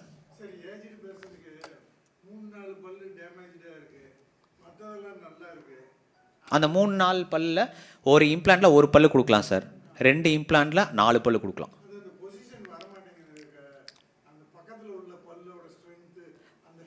இல்லை சார், இம்ப்ளான்ட்டில் பக்கத்து பல்லு டச் பண்ண மாட்டோம். தனி தனி அப்படி தனி இம்ப்ளான்ட் பல்லுக்கு கீழே வராது. இப்போ 2 பல்லு இல்லையா, 2 இம்ப்ளான்ட் போட்டே ஆகணும். 3 பல்லு இல்லையா, 2 இம்ப்ளான்ட் போதும், தள்ளி போட்டுக்கலாம் இம்ப்ளான்ட். ஜஸ்ட் நடுவில் எத்தனை பல்லு வேணால் வச்சுக்கலாம். இங்கே ஒரு இம்ப்ளான், அங்கே ஒரு இம்ப்ளான் போகிறோம், அந்த கார்னரில் ஒரு இம்ப்ளான் போடுறோம் அப்படின்னா இங்கே ஒரு இந்த நடுவில் எத்தனை பல்லு வேணால் கட்டிக்கலாம். ஒரு இம்ப்ளான்னால் ஒரு பல்லை ஹோல்ட் பண்ண முடியும் தனியாக, 2 இம்ப்ளான்னால் 4 பல்லை ஹோல்ட் பண்ண முடியும்.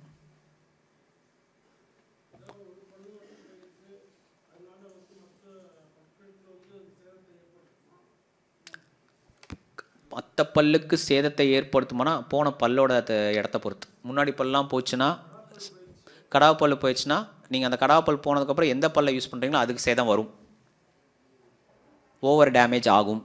2 கை வச்சுருக்கீங்க, ஒரு கையை மட்டும் வச்சு வேலை செய்ய அந்த கை டேமேஜ் ஆகுமா ஆகாதா? ஆகும், காமன்.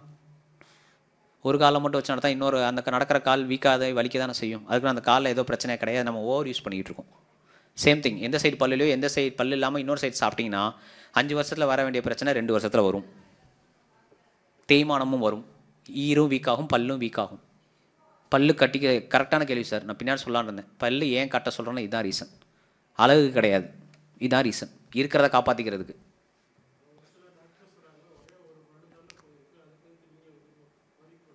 அதான் சார், போன பல்லை பொறுத்து. கடா பல் போச்சுன்னா கட்டி தான் ஆகணும். நான் என் பேஷண்ட்ஸ்க்கு யாருக்கு அப்படி சொல்ல மாட்டேன். உடம்புல இப்போ 32 பல்ல ஒரு பல் போனாலும் அது வீக்னஸ் தான். அந்த பல் செய்ய வேண்டிய வேலையை பக்கத்து பல் சேர்த்து செய்யுது, அந்த பக்கத்து பல் பாதிக்கப்படும், கண்டிப்பாக பாதிக்கப்படும். சுகர் பேஷண்ட்டாக இருந்தவங்கன்னா சீக்கிரம் பாதிப்பு வரும், சுகர் பேஷண்ட்னா பாதிப்பு வர லேட் ஆகும், ஆனால் வரும்.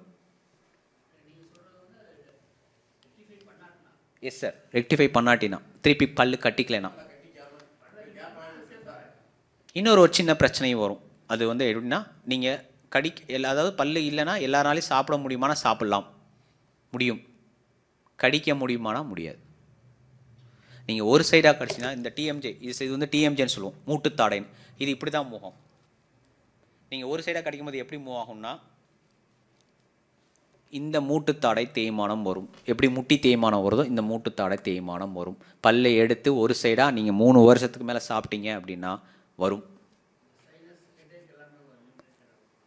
வராது, அது இதுக்கு சம்மந்தம் இல்லை, அது வேறு. சைனஸ்லாம் வேறு வராது. காதுக்குள்ளே வலிக்கிற மாதிரி வரும். இந்த டிஎம்ஜே ப்ராப்ளம் காதுக்குள்ளே வலிக்கிற மாதிரி வரும்.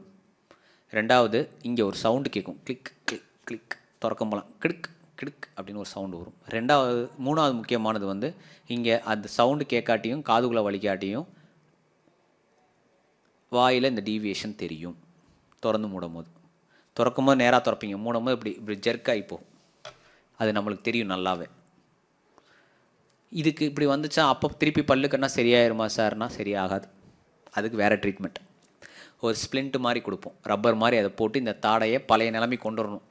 நீ இப்போது அப்படி வா, அதான் உன் நிலமைன்னு இந்த ஸ்ப்ளிண்ட்டு கொடுப்போம். ஸ்ப்ளிண்ட்டு லைக் ரப்பர், நைட்டு மட்டும் அது தூங்கும் போது போட்டுக்கணும் 45 days. அதை போட்டு அந்த தாடையை பழைய நிலைமைக்கு கொண்டு வந்துட்டு அதுக்கப்புறம் பல்லு கட்டிங்கன்னா அது சரியாகும்.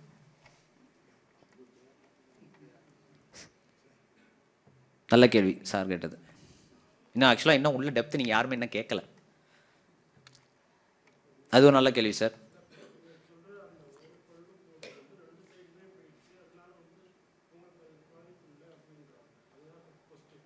சார் 2 சைடு போனால இந்த தாடை பிரச்சனை வராது, அவ்வளோதான். 2 சைடும் ஈக்குவலாக போயிருந்தால் தாடை பிரச்சனை வராது. பக்கத்து பல்லில் பிரச்சனை வருமானா வரும். என்னை பொறுத்த வரைக்கும் ஒன்று போனாலும் நான் கரெக்டாக சொல்லுவேன். என்னை நம்பி வர என் பேஷண்ட்ஸுக்கு, என்னை நம்புகிறவங்களுக்கு 5 விரல் ஒரு விரல் போனாலும் நஷ்டம் தானே சார், சிம்பிளாக. நான் என்னோட பேஷண்ட்ஸுக்கு நான் சொல்கிற வார்த்தை அதுதான், 5 விரலில் ஒரு விரல் போனாலும். அப்போ இந்த ஒரு விரலை பிரச்சனை, இந்த 4 விரலும் இது வேலையை சேர்த்து செய்யும்போது இந்த 4 வீக் ஆகும்ல. இந்த சிந்தனை, இந்த அல்டர்னேஷன், அதான் டிமாண்டு, நீடு. இது இருக்கனால இன்னும் டென்டலுக்கு அவேர்னஸ் பத்தலை, வரலை. மற்றதுக்கெலாம் தேவையில்லை, மற்றதெல்லாம் இது பண்ணல. ஹார்ட் டாக்டர் போனால் இது பண்ணலைன்னா ஹார்ட் அட்டாக் வந்து செத்து போக வேணுமா. அப்போ எவ்வளோ செலவானாலும் பண்ணுவோம். இப்போ நான் சொல்கிற ரீசன்ஸ் எல்லாம் உண்மை, என்னால் ப்ரூவ் பண்ண முடியும். பட் இதை யாரும் சொல்ல மாட்டாங்க, ஃபஸ்ட்டு கேட்க மாட்டாங்க. பார்த்துக்கலாம். Exactly sir. இப்போ அதை கொண்டு வரணும்னா நீங்கள் தான் அதை கேட்கணும், பப்ளிக் கேட்கணும், இன்சூரன்ஸ் போடுறவங்க கேட்கணும்.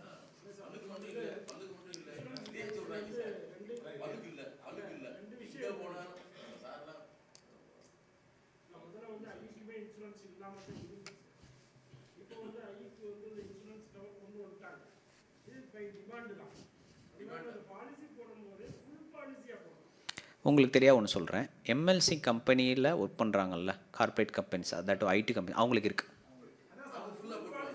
ஃபுல். இஸ் சார், அதில் இம்ப்ளான்ட்டே வருது. இல்லை சார், காஸ்ட் கூட இல்லை, அதில் அவன் சேர்த்துருக்கான்.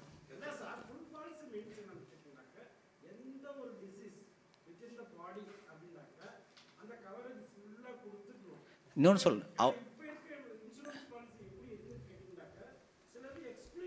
சார், அங்கே தான் ஒரு டிஃப்ரென்ஸ் நீங்கள் சரி பண்ணணும், பப்ளிக் நம்ம சரி பண்ணணும், நீங்கள் இல்லை நம்ம. சரிங்களா? அது என்னென்னா, எம்எல்சி கம்பெனியில் அவன் வேலை பார்க்குற வரைக்கும் தான் அது, வேலையை விட்டு போயிட்டு அதனால தான் அவன் கொடுக்குறான். அங்கே யாரும் அதை யோசிக்கணும். இல்லை சார், ப்ரீமியம் காஸ்ட் கூட இருந்தாலும் இப்போ ஃபார் எக்ஸாம்பிள் என் பையன் வேலை பார்க்குறான்னு வச்சுக்கோங்களேன், அதை விட்டு வெளியே வந்துட்டு அவனுக்கு அது கிடையாது. ஸோ அவன் என்ன கேட்டாலும் அவன் கொடுத்துருவான்.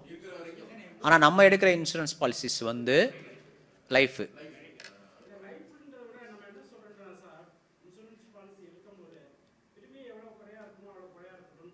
எக்ஸாக்ட்லி. அது இல்லை சார், இப்போது இந்த அவேர்னஸ் வந்து பப்ளிக் நம்மகிட்ட தான் வரணும்.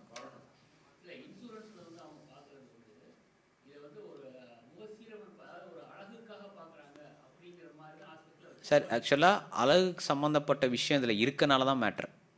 சரிங்களா? ஆனால் இப்போ கண்ணுமே அழகு சம்மந்தப்பட்டது தான். கண்ணு இல்லாமல் இருக்க முடியுமான்னு கேட்டால் இருக்கிறவங்க இருக்காங்க, நான் பார்த்துருக்கேன்ல, நீங்களும் பார்த்துருப்பீங்க. ஆனால் அப்படி எஸ், லைஃப் த்ரெட். இன்னொன்று வந்து நம்மளோட நீடு, தேவை, ஆசை வேறு, தேவை வேறு, டிமாண்டு வேறு. நம்ம தான் சொல்லணும். நம்ம டென்டல் இல்லைனா எடுக்கிறத குறைக்கணும், இன்சூரன்ஸ் எடுக்கலன்னு சொல்லணும். அப்போ அவன் சேர்ப்பான். இன்சூரன்ஸ் எடுக்கிறவங்க குறைஞ்சா அவன் ஆட்டோமேட்டிக்காக தே வில் டூ. ஏன் டென்டலில்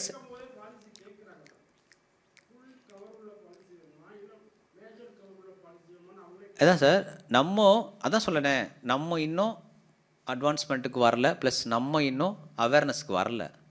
நம்ம ஃபஸ்ட்டு நினைக்கணும் நம்மளுக்கு டென்டலும் தேவை, பல்லு அமைக்கணும் அப்படின்னு. அது அழகுல இருந்து தூக்கணும். ஏன்னா நாங்கள் பல் டாக்டர் அழகு சம்மந்தமாக அதில் பேசுகிறோம், அதான் மேட்ரு. அழகை ஃபஸ்ட்டு அதில் இருந்து தூக்கணும். நான் சொல்கிறேன் பர்சனலாக, அழகை தூக்கு, தேவையை உள்ளே கொண்டா. இப்போ நான் இது வரைக்கும் அவங்கள அழகை பற்றி நான் எங்கேயுமே வார்த்தை வரல, இவ்வளோ பேசினேன். அழகை நான் உள்ளே கொண்டு வரல.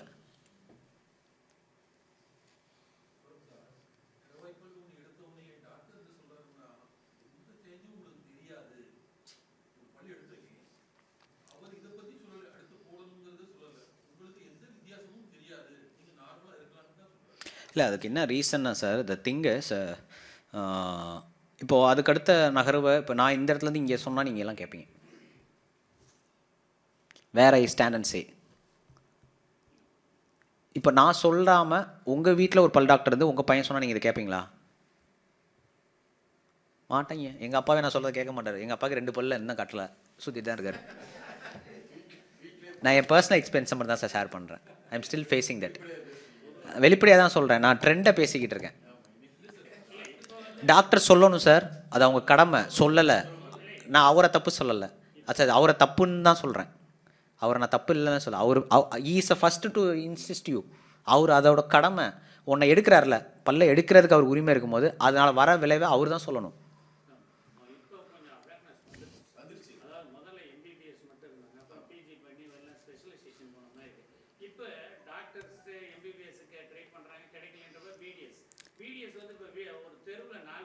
இல்லை சார், இப்போ நான் என் பேஷண்ட்ஸ்க்கு என்ன சொல்லுவேன் அப்படின்னா, நான் பல்லு எடுக்கிறதுக்கு சார் கேட்ட மாதிரி நான் சொல்கிறேன் உங்களுக்கு, பல்லு எடுக்க வேறு வழியே இல்லை, 99% இதை எடுத்தால் தான் சரியானா தான் நான் எடுப்பேன்.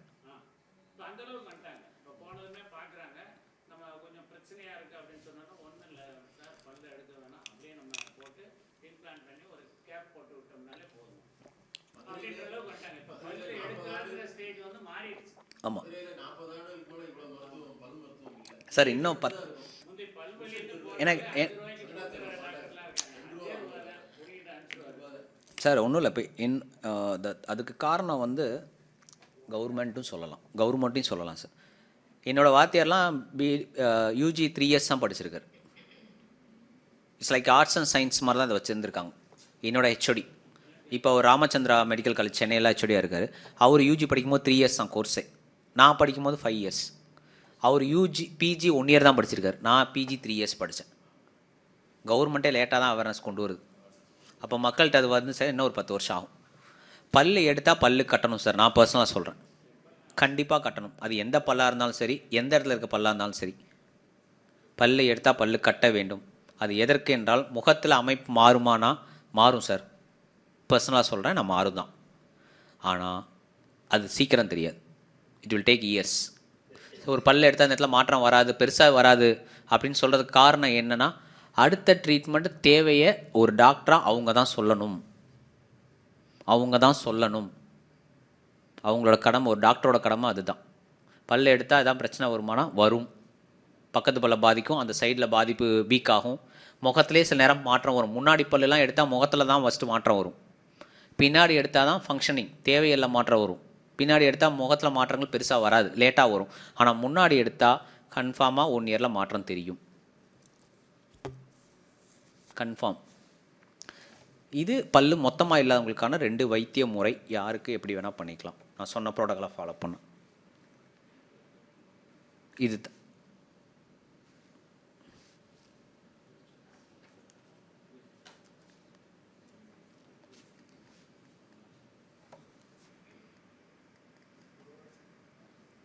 ரைட். இது கேப்பிங், செராமிக் கேப்பிங்னு இதை சொல்லுவோம். அதே இதுக்கு பண்ணுறதுக்கு தான் ரூட் கெனால் தேவைப்படும்.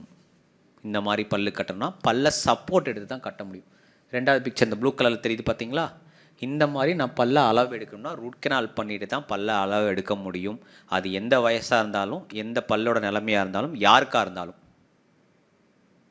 இந்த பிக்சரில் இருக்கிறது தான் இது செராமிக் கேப்பிங்னு சொல்லலாம். இது ஃபிக்ஸட் சார். இது கலட்ட தேவையில்லை, இது ஃபிக்ஸட்.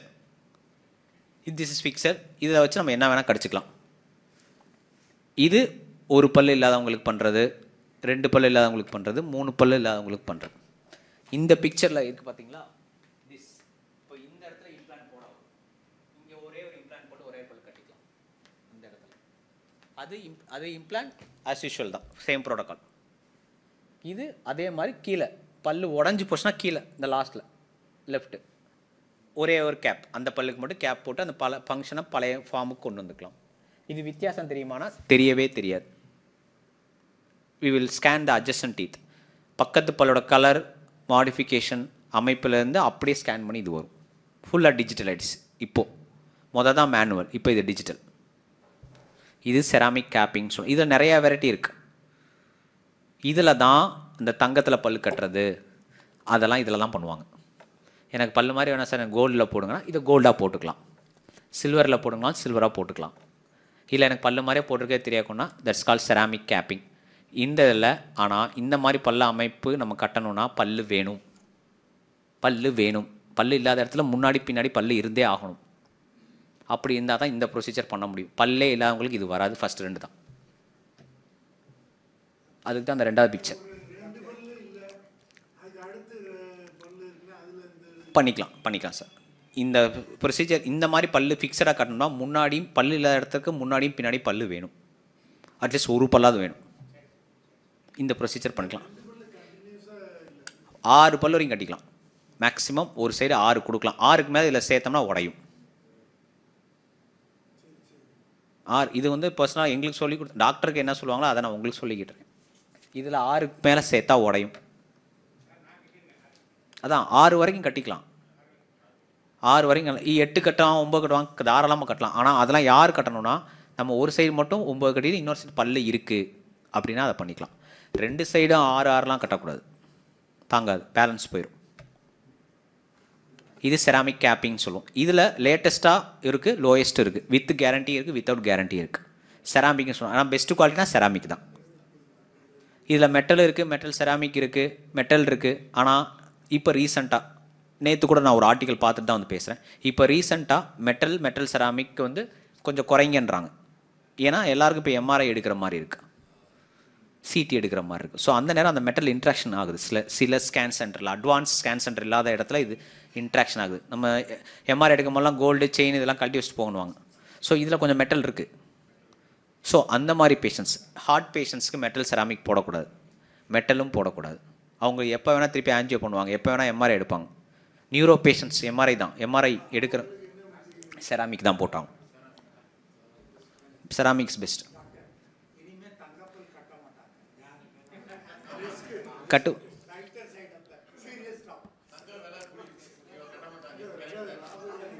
சார், இந்த எல்லா மெட்டீரியல்ஸ், இந்த செராமிக், கேப்பிங், சில்வர், அமால்கம் இதெல்லாம் சொல்கிறேன்ல, இதோட பெஸ்ட் கோல்டு தான்.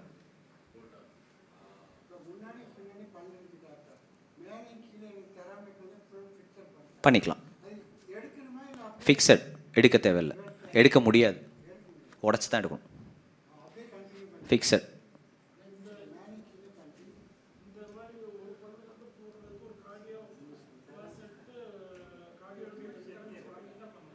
சார் இப்போ பல்லு நல்லா இருந்து அந்த பல்லுக்கு நம்ம எதுவுமே பண்ணலை, அப்படியே கேப் போகிறோம் அப்படின்னா ஃபிட்டு தேவையில்லை சார், டைரெக்டாக பண்ணிக்கலாம்.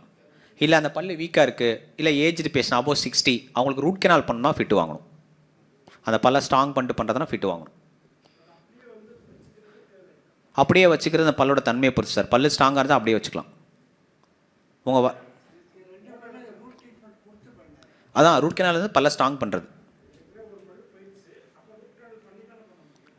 நம்ம சப்போர்ட் எடுக்க வேண்டிய பல் நல்லா இருந்தால், அந்த ஒரு ஆரோ மார்க் போட்டிருக்கேன் பார்த்தீங்களா, அந்த கீழே இருக்க பல் ஸ்ட்ராங்காக நல்லா இருக்குது, எதிர்காலத்துக்கு ஒரு 20 வருஷத்துக்கு அது தாங்கும் அப்படின்னு நான் செக் பண்ணுவேன், எக்ஸ்ரே பார்ப்பேன். அது நல்லா இருந்தால் எதுவும் பண்ண வேணாம், அப்படியே போட்டுக்கலாம். அது எதிர்காலத்தில் பிரச்சனை பண்ணுற நிலமையில் அது இருக்குது அப்படின்னா அதுக்கு ரூட் கெனால் பண்ணணும். ரூட் கெனால் பண்ணால் ஊசி கொடுக்கணும், ஊசி கொடுத்தா ப்ரோட்டோக்கால் ஃபாலோ பண்ணி ஃபிட்னஸ் வாங்கி ஆகணும்.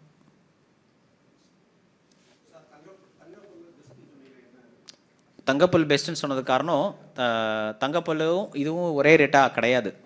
கோல்டுக்கான ரேட்டு அதில் வந்துடும். அந்த கோல்டுக்கு எவ்வளோ கிராம் அந்த பல்லுக்கு எடுக்கிறோமோ அது வந்துடும். ஆனால் குவாலிட்டி வைஸ் பெஸ்ட். செராமிக்கோட அது பெஸ்ட்.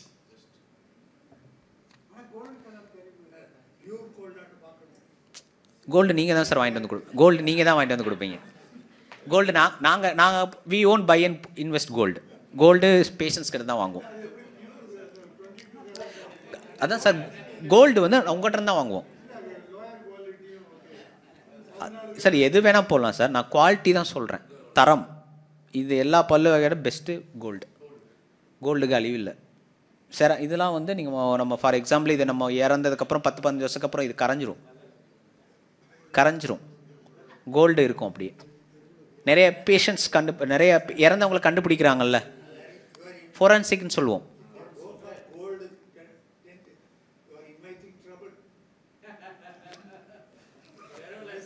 இங்கே யாரும் எடுக்க முடியாது, கடிச்சிருவோம். யாராவது கையை வச்சு எடுக்க வந்தா. நான் படிக்கும்போது 2 கோல்டு பண்ணியிருக்கேன் சார் காலேஜில். Yes sir, I can understand this is interaction. சரிங்களா? கோல்டு அதாவது இந்த மாதிரி வாயில் இருந்தால் இதை வச்சு அவங்க பேஷண்டோட ஏஜை கண்டுபிடிக்கிறாங்க இப்போ ஃபொரன்சிக்கில். எப்படி அவங்களுக்கு இந்த வயசு அப்படின்னா, ஏன்னா இந்த செராமிக் உள்ள லோகோ இருக்கும், எந்த வருஷம் பண்ணதுன்னு. நான் தெரியாத ஒன்று சொல்கிறேன், அந்த இம்ப்ளான்ட்லேயும் லோகோ இருக்கும். லோகோ உள்ளே இருக்கும், எந்த வருஷம் பண்ணாங்க, எந்த கம்பெனி பண்ணாங்க, எங்கே பண்ணாங்கன்னு முதக்கணும் அந்த இம்ப்ளான்ட்டில் இருக்கும் உள்ள. எந்த டாக்டர் பண்ணாங்கன்றது we will give a card, we will give a guarantee card. இதை வச்சும் ஃபொரன்சிக்கில் இப்போ ஆளை தூக்குறாங்க. ஃபொரன்சிக்கில் டாக்டருக்கு கண்டுபிடிக்கிறது இல்லை, இதை வச்சு இப்போ ரீசெண்டாக ஈஸியாக கண்டுபிடிக்கிறாங்க. கன்க்ளூஷன் தேவை. ரொம்ப வருடங்கள் நன்றாக வாழ வேண்டும் என்றால் நன்றாக சாப்பிட வேண்டும். நன்றாக சாப்பிட வேண்டும் என்றால் நன்றாக பல் இருக்க வேண்டும். பல் நன்றாக இருக்க வேண்டும் என்றால் பல்லை பராமரிக்க வேண்டும். பராமரிக்க வேண்டும் என்றால் அனைவரும் சிறந்த ஒரு நல்ல பல் டாக்டரை பார்த்து அப்பப்போ செக்கப் பண்ணி தொந்தரவுகளை சரி செய்து கொள்ள வேண்டும். சிம்பிளாக முடிச்சிட்டேன் சார்.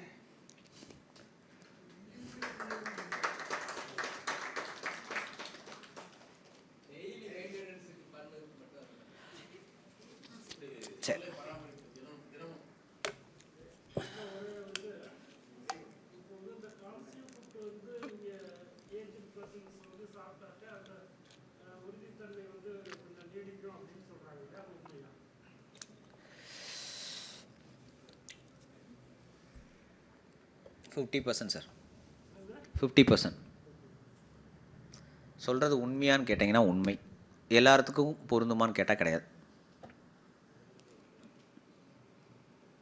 மெயின்டெனன்ஸ்க்கு நான் என்கிட்ட வர பேஷண்ட்ஸ்க்கு நான் சொல்கிறது ரொம்ப முக்கியமானது. ஃபஸ்ட்டு அபோவ் 60 அப்படின்னா ½ அன் ஹவர்ஸ் ஒன்ஸ், அரை மணி நேரத்துக்கு ஒருக்க 2 மடக்கு தண்ணி குடிக்கணும். சப்பி தான் குடிக்கணும். Chip and drink water. That water should touch all the, வாயில் இருக்க எல்லா பாகத்தையும் அந்த தண்ணி தொடணும். எந்த பாகமும் ட்ரை ஆகக்கூடாது. ட்ரை ஆனால் அங்கே ஒரு பிரச்சனை ஸ்டார்ட் ஆயிரும். First maintenance. ரெண்டாவது மெயின்டெனன்ஸ் நான் இது வந்து நான் பர்சனலாக கண்டுபிடிச்சுன்னு இல்லை, செக்ரிகேட் பண்ணது. ஆல்ரெடி கண்டுபிடிச்சி தான் வச்சுருக்காங்க. யாரும் ஃபாலோ பண்ணுறதில்ல, யாரும் சொல்கிறது கிடையாது. இப்போ நான் பேசினால கூட ஒரு கார்டியாலஜிஸ்ட் பேச மாட்டார். நானே பார்த்துருக்கேன். எக்ஸாக்ட்லி.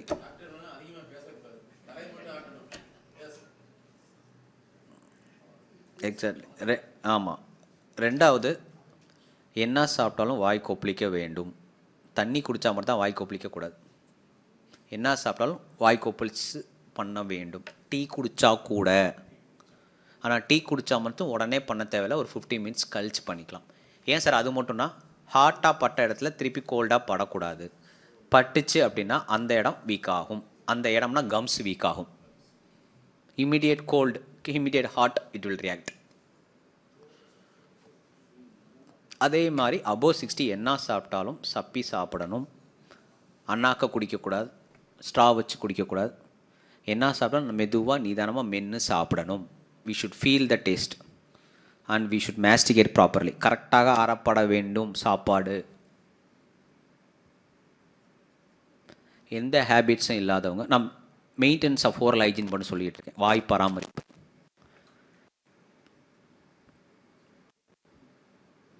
ரொம்ப முக்கியமானது. அபோவ் 60 நல்லா வேக வச்சதை சாப்பிடணும். முடிஞ்ச அளவு அரை வேக்காடை சாப்பிடக்கூடாது. Half boil is not allowed. அப்புறம் எல்லாரும் நைட்டு ப்ரஷ் பண்ணணும் அவசியம் கிடையாது. I won't personally suggest. Diabetic patients கண்டிப்பாக பண்ணணும். ஈறு பிரச்சனை இல்லாதவங்க நைட்டு ப்ரெஷ்ஷை வச்சு பண்ணிக்கலாம். டயபெட்டிக்கில் ஈறு பிரச்சனை இல்லாதவங்க, ரத்தம் வருது ஈரிலேருந்து, ஈறு வீக்கமாக இருக்குது, ஈர் மதப்பாக இருக்குது, வாயில் ஸ்மெல்லு வருது, இவங்களாம் நைட்டு ப்ரஷ் யூஸ் பண்ண தேவையில்லை, கையில் ப்ரஷ் பண்ணிக்கலாம். அதே மாதிரி பேஸ்ட்டோட அளவு ஒரு கொண்டக்கடலை சைஸ் எடுத்தால் போதும். பேஸ்ட் அபோவ் 60 இவ்வளோ தான். எவ்வளோ கம்மியாக சொல்கிறேன்னு பார்த்துக்கோங்க. அதே மாதிரி தொந்தரவு இருக்கவங்க, கூச்சம், ஈறு தொந்தரவு இருக்கவங்க, அதுக்கான பேஸ்டஸ் இருக்குது. ஒரு பல்லாட்டரை பார்த்து செக் பண்ணிட்டு அந்த பேஸ்ட்டுக்கு மாறிக்கலாம். எந்த தொந்தரவும் இல்லை சார், நான் நல்லா இருக்கேன் சார், என்ன சார் பண்ணலாம்? ஹெர்பல் பேஸ்ட் தான் நான் சஜஸ்ட் பண்ணுறேன். டாபர் ரெட், மெஷ்வாக், இந்த 2 ஹெர்பல் நான் பர்சனலாக சஜஸ்ட் பண்ணுவேன். சென்சோடைன்லாம் நான் எந்த டாக்டரும் சொல்கிறேன், நாங்கள் சொல்ல மாட்டேன் சார். டாக்டர் யாரும் சொல்லல, அதில் வரதெல்லாம் டாக்டரே கிடையாது. நான் சொல்லிடுறேன் டேரக்டர், அதில் வர டாக்டரே கிடையாது. சும்மா போடுவான் கீழே, எந்த ஊரில் இருக்கான்னு போடுறாங்களா, இல்லை எந்த ஏரியான்னு போடுறாங்களா, இல்லை அது போட்டால் மாட்டிக்குவான்.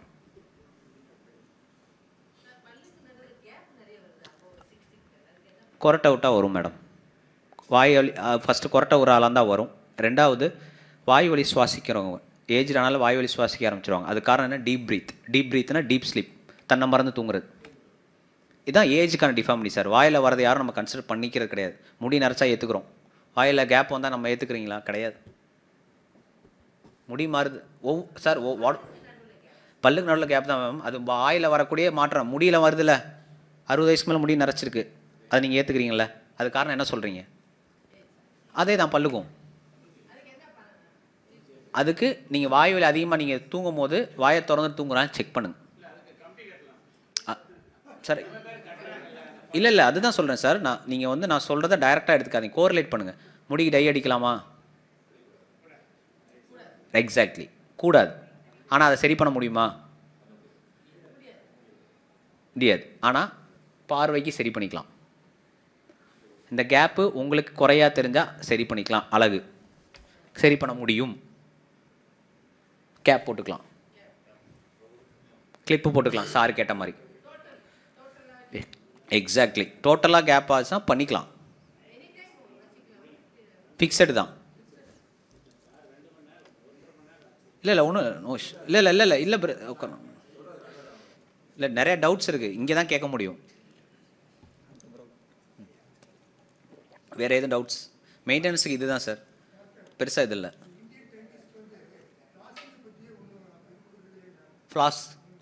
Flaws not advisable sir. கட்டாயம் பண்ணுன்றாங்க, ஏன்னா அவங்க சாப்பாடு வழிமுறைகள் அப்படி. அங்கே தான் நம்ம தப்பு பண்ணுறோம். ஃபாரினும் நம்ம இந்தியாவும் ஒன்றா, அவன் சாப்பாடு நம்ம சாப்பாடு ஒன்றா, நம்ம வாயும் அவன் வாயும் ஒன்றா. அவன் வாயில் கால்சியமே இருக்காது, நம்ம வாயில் கால்சியம் இருக்குது. நம்ம பிறந்ததுலேருந்து பால் குடிச்சு வளர்ந்துருக்கோம். அவன் குடிக்கிற பால் இட்ஸ் நாட் பேஸ்டரைஸ்ட், அதில் கால்சியம் இருக்காது, ஃப்ளூரைடு இருக்காது. நம்ம எல்லாம் ஃபாரின் தான் சார் மாறிக்கிட்டு இருக்கோம். நம்ம இப்போ ஃபாரினர்ஸ், நம்ம யாரும் இந்திய வம்சாவளி கிடையாது. We all foreigners. நீங்கள் தான் சார் சொல்லி தரணும்.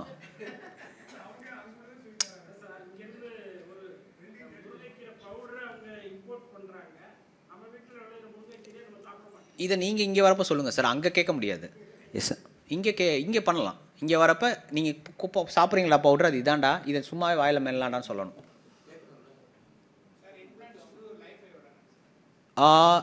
நாங்கள் பேசிக்காக இட்ஸ் லைஃப் டைம் சார்.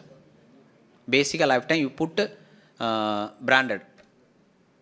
இந்தியாவில் கிடைக்கக்கூடிய இம்ப்ளான்ட்ஸ்ன்றது எதுவுமே கிடையாது. இந்தியா மேக்கப்லேயும் இம்ப்ளான்ட்ஸ் இருக்குது, பட் அதுக்கு guarantee they will give 25 years. Yes sir, both. Any doubt sir? முடிச்சு. பேஸ்ட்டு தான் எது வேணால் யூஸ் பண்ணலாம் சார்.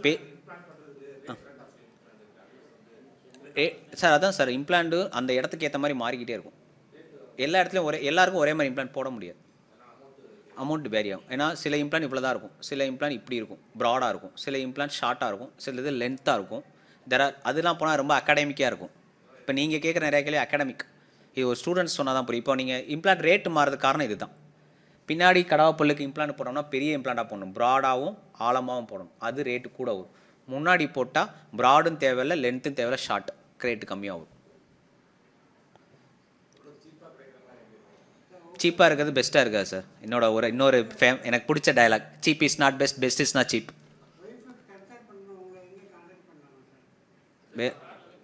சார் என்னோட கிளினிக் இங்கே தபால் தேனரில் இருக்குது, பட் அங்கே வந்து ஈவினிங் மட்டும் தான் available, 5 to 9. AGS dental care sir, AGS dental care. ஆமாம், நீங்கள் அதை தவிர்த்து என்ன பார்க்கணும், நான் வேளம்மால மார்னிங் 8 to 1 டெய்லி இருப்பேன், சண்டே தவிர்த்து.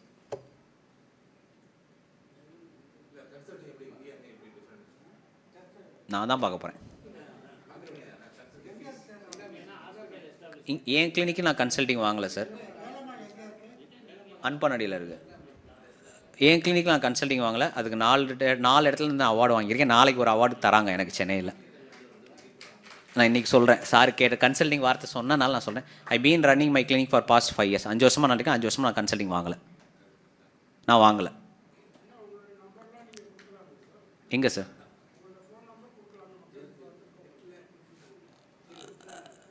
இருக்குமே சார், கொடுத்துருப்பாங்களே. நான் வாங்கலை. அதுக்கு 4 இடத்துல எனக்கு அவார்டு கொடுத்துருக்காங்க. நாளைக்கு 4வது இடம் வாங்குகிறேன் சென்னையில். மனிதநேய மருத்துவர் அவார்டு நாளைக்கு தராங்க. லயன்ஸ் கிளப்லேருந்து கொடுத்தாங்க, ரோட்டரியிலேருந்து கொடுத்துருக்காங்க. அதே மாதிரி நம்ம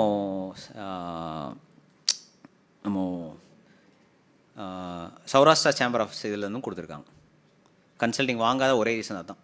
அது இதுக்காண்டி நான் பண்ணலை, நம்மளால் முடிஞ்ச ஹெல்ப்பு, சேவை. அது எங்கள் அப்பா சொல்லி கொடுத்தது. அதனால் சார் 95 9797 9583.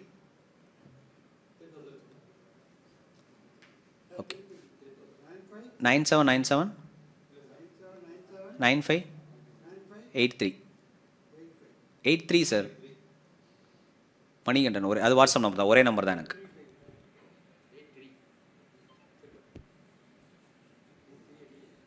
தேங்க்யூ. முடிச்சுக்கலாங்களா? ரைட்.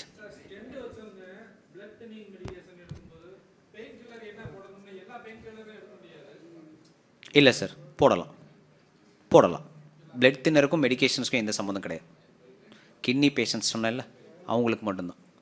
சில பேஷண்ட்ஸ்க்கு அலர்ஜி இருக்கிற பேஷண்ட்ஸ்க்கு மாத்திரை அலர்ஜி, சில பேருக்கு பேரசிட்டமால் அலர்ஜி இருக்கும், அசிக்ளோபேரா அலர்ஜி இருக்கும். அலர்ஜி சம்மந்தமானவங்களாம் மாத்திரை மாத்திரமா இருக்கும். எஸ்.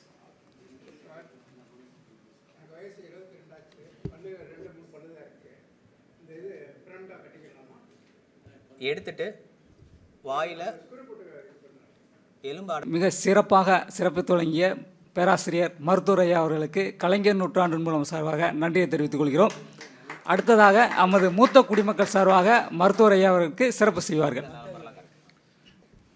பொதுவாக பல் மருத்துவத்தை பற்றி மட்டுமே சொல்லுவார் என்று எதிர்பார்த்த நிலையில் பொதுவான விவரங்களை பூரா நமக்கு தெரிவித்து கடைசியில் ஒரு பல் மருத்துவத்திற்கு எது அடிப்படையாக நம்ம காரணிகளாக இருக்கக்கூடும் என்பதையும் வலியுறுத்தி அந்த வைத்தியம் எப்படி மருத்துவத்தை எப்படி பார்க்க வேண்டும் என்பதற்கு முறைப்படுத்தி வயதானவர்களுக்கு தெளிவாக தமிழில் மிகவும் சிறப்பாக வழங்கிய மருத்துவர் மணிகண்டன் அவர்களை நமது வேர்கள் அமைப்பின் சார்பாக வாழ்த்தி இந்த கைத்தறியாடைய உங்கள் சார்பாக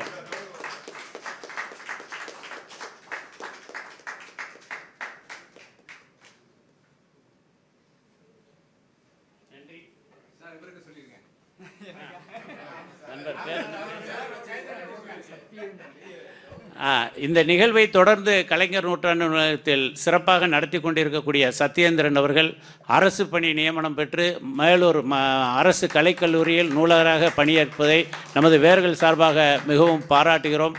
அனைவரும் அவரை கரவொலி எழுப்பி பாராட்டுமாறு அன்புடன் கேட்டுக்கொள்கிறோம்.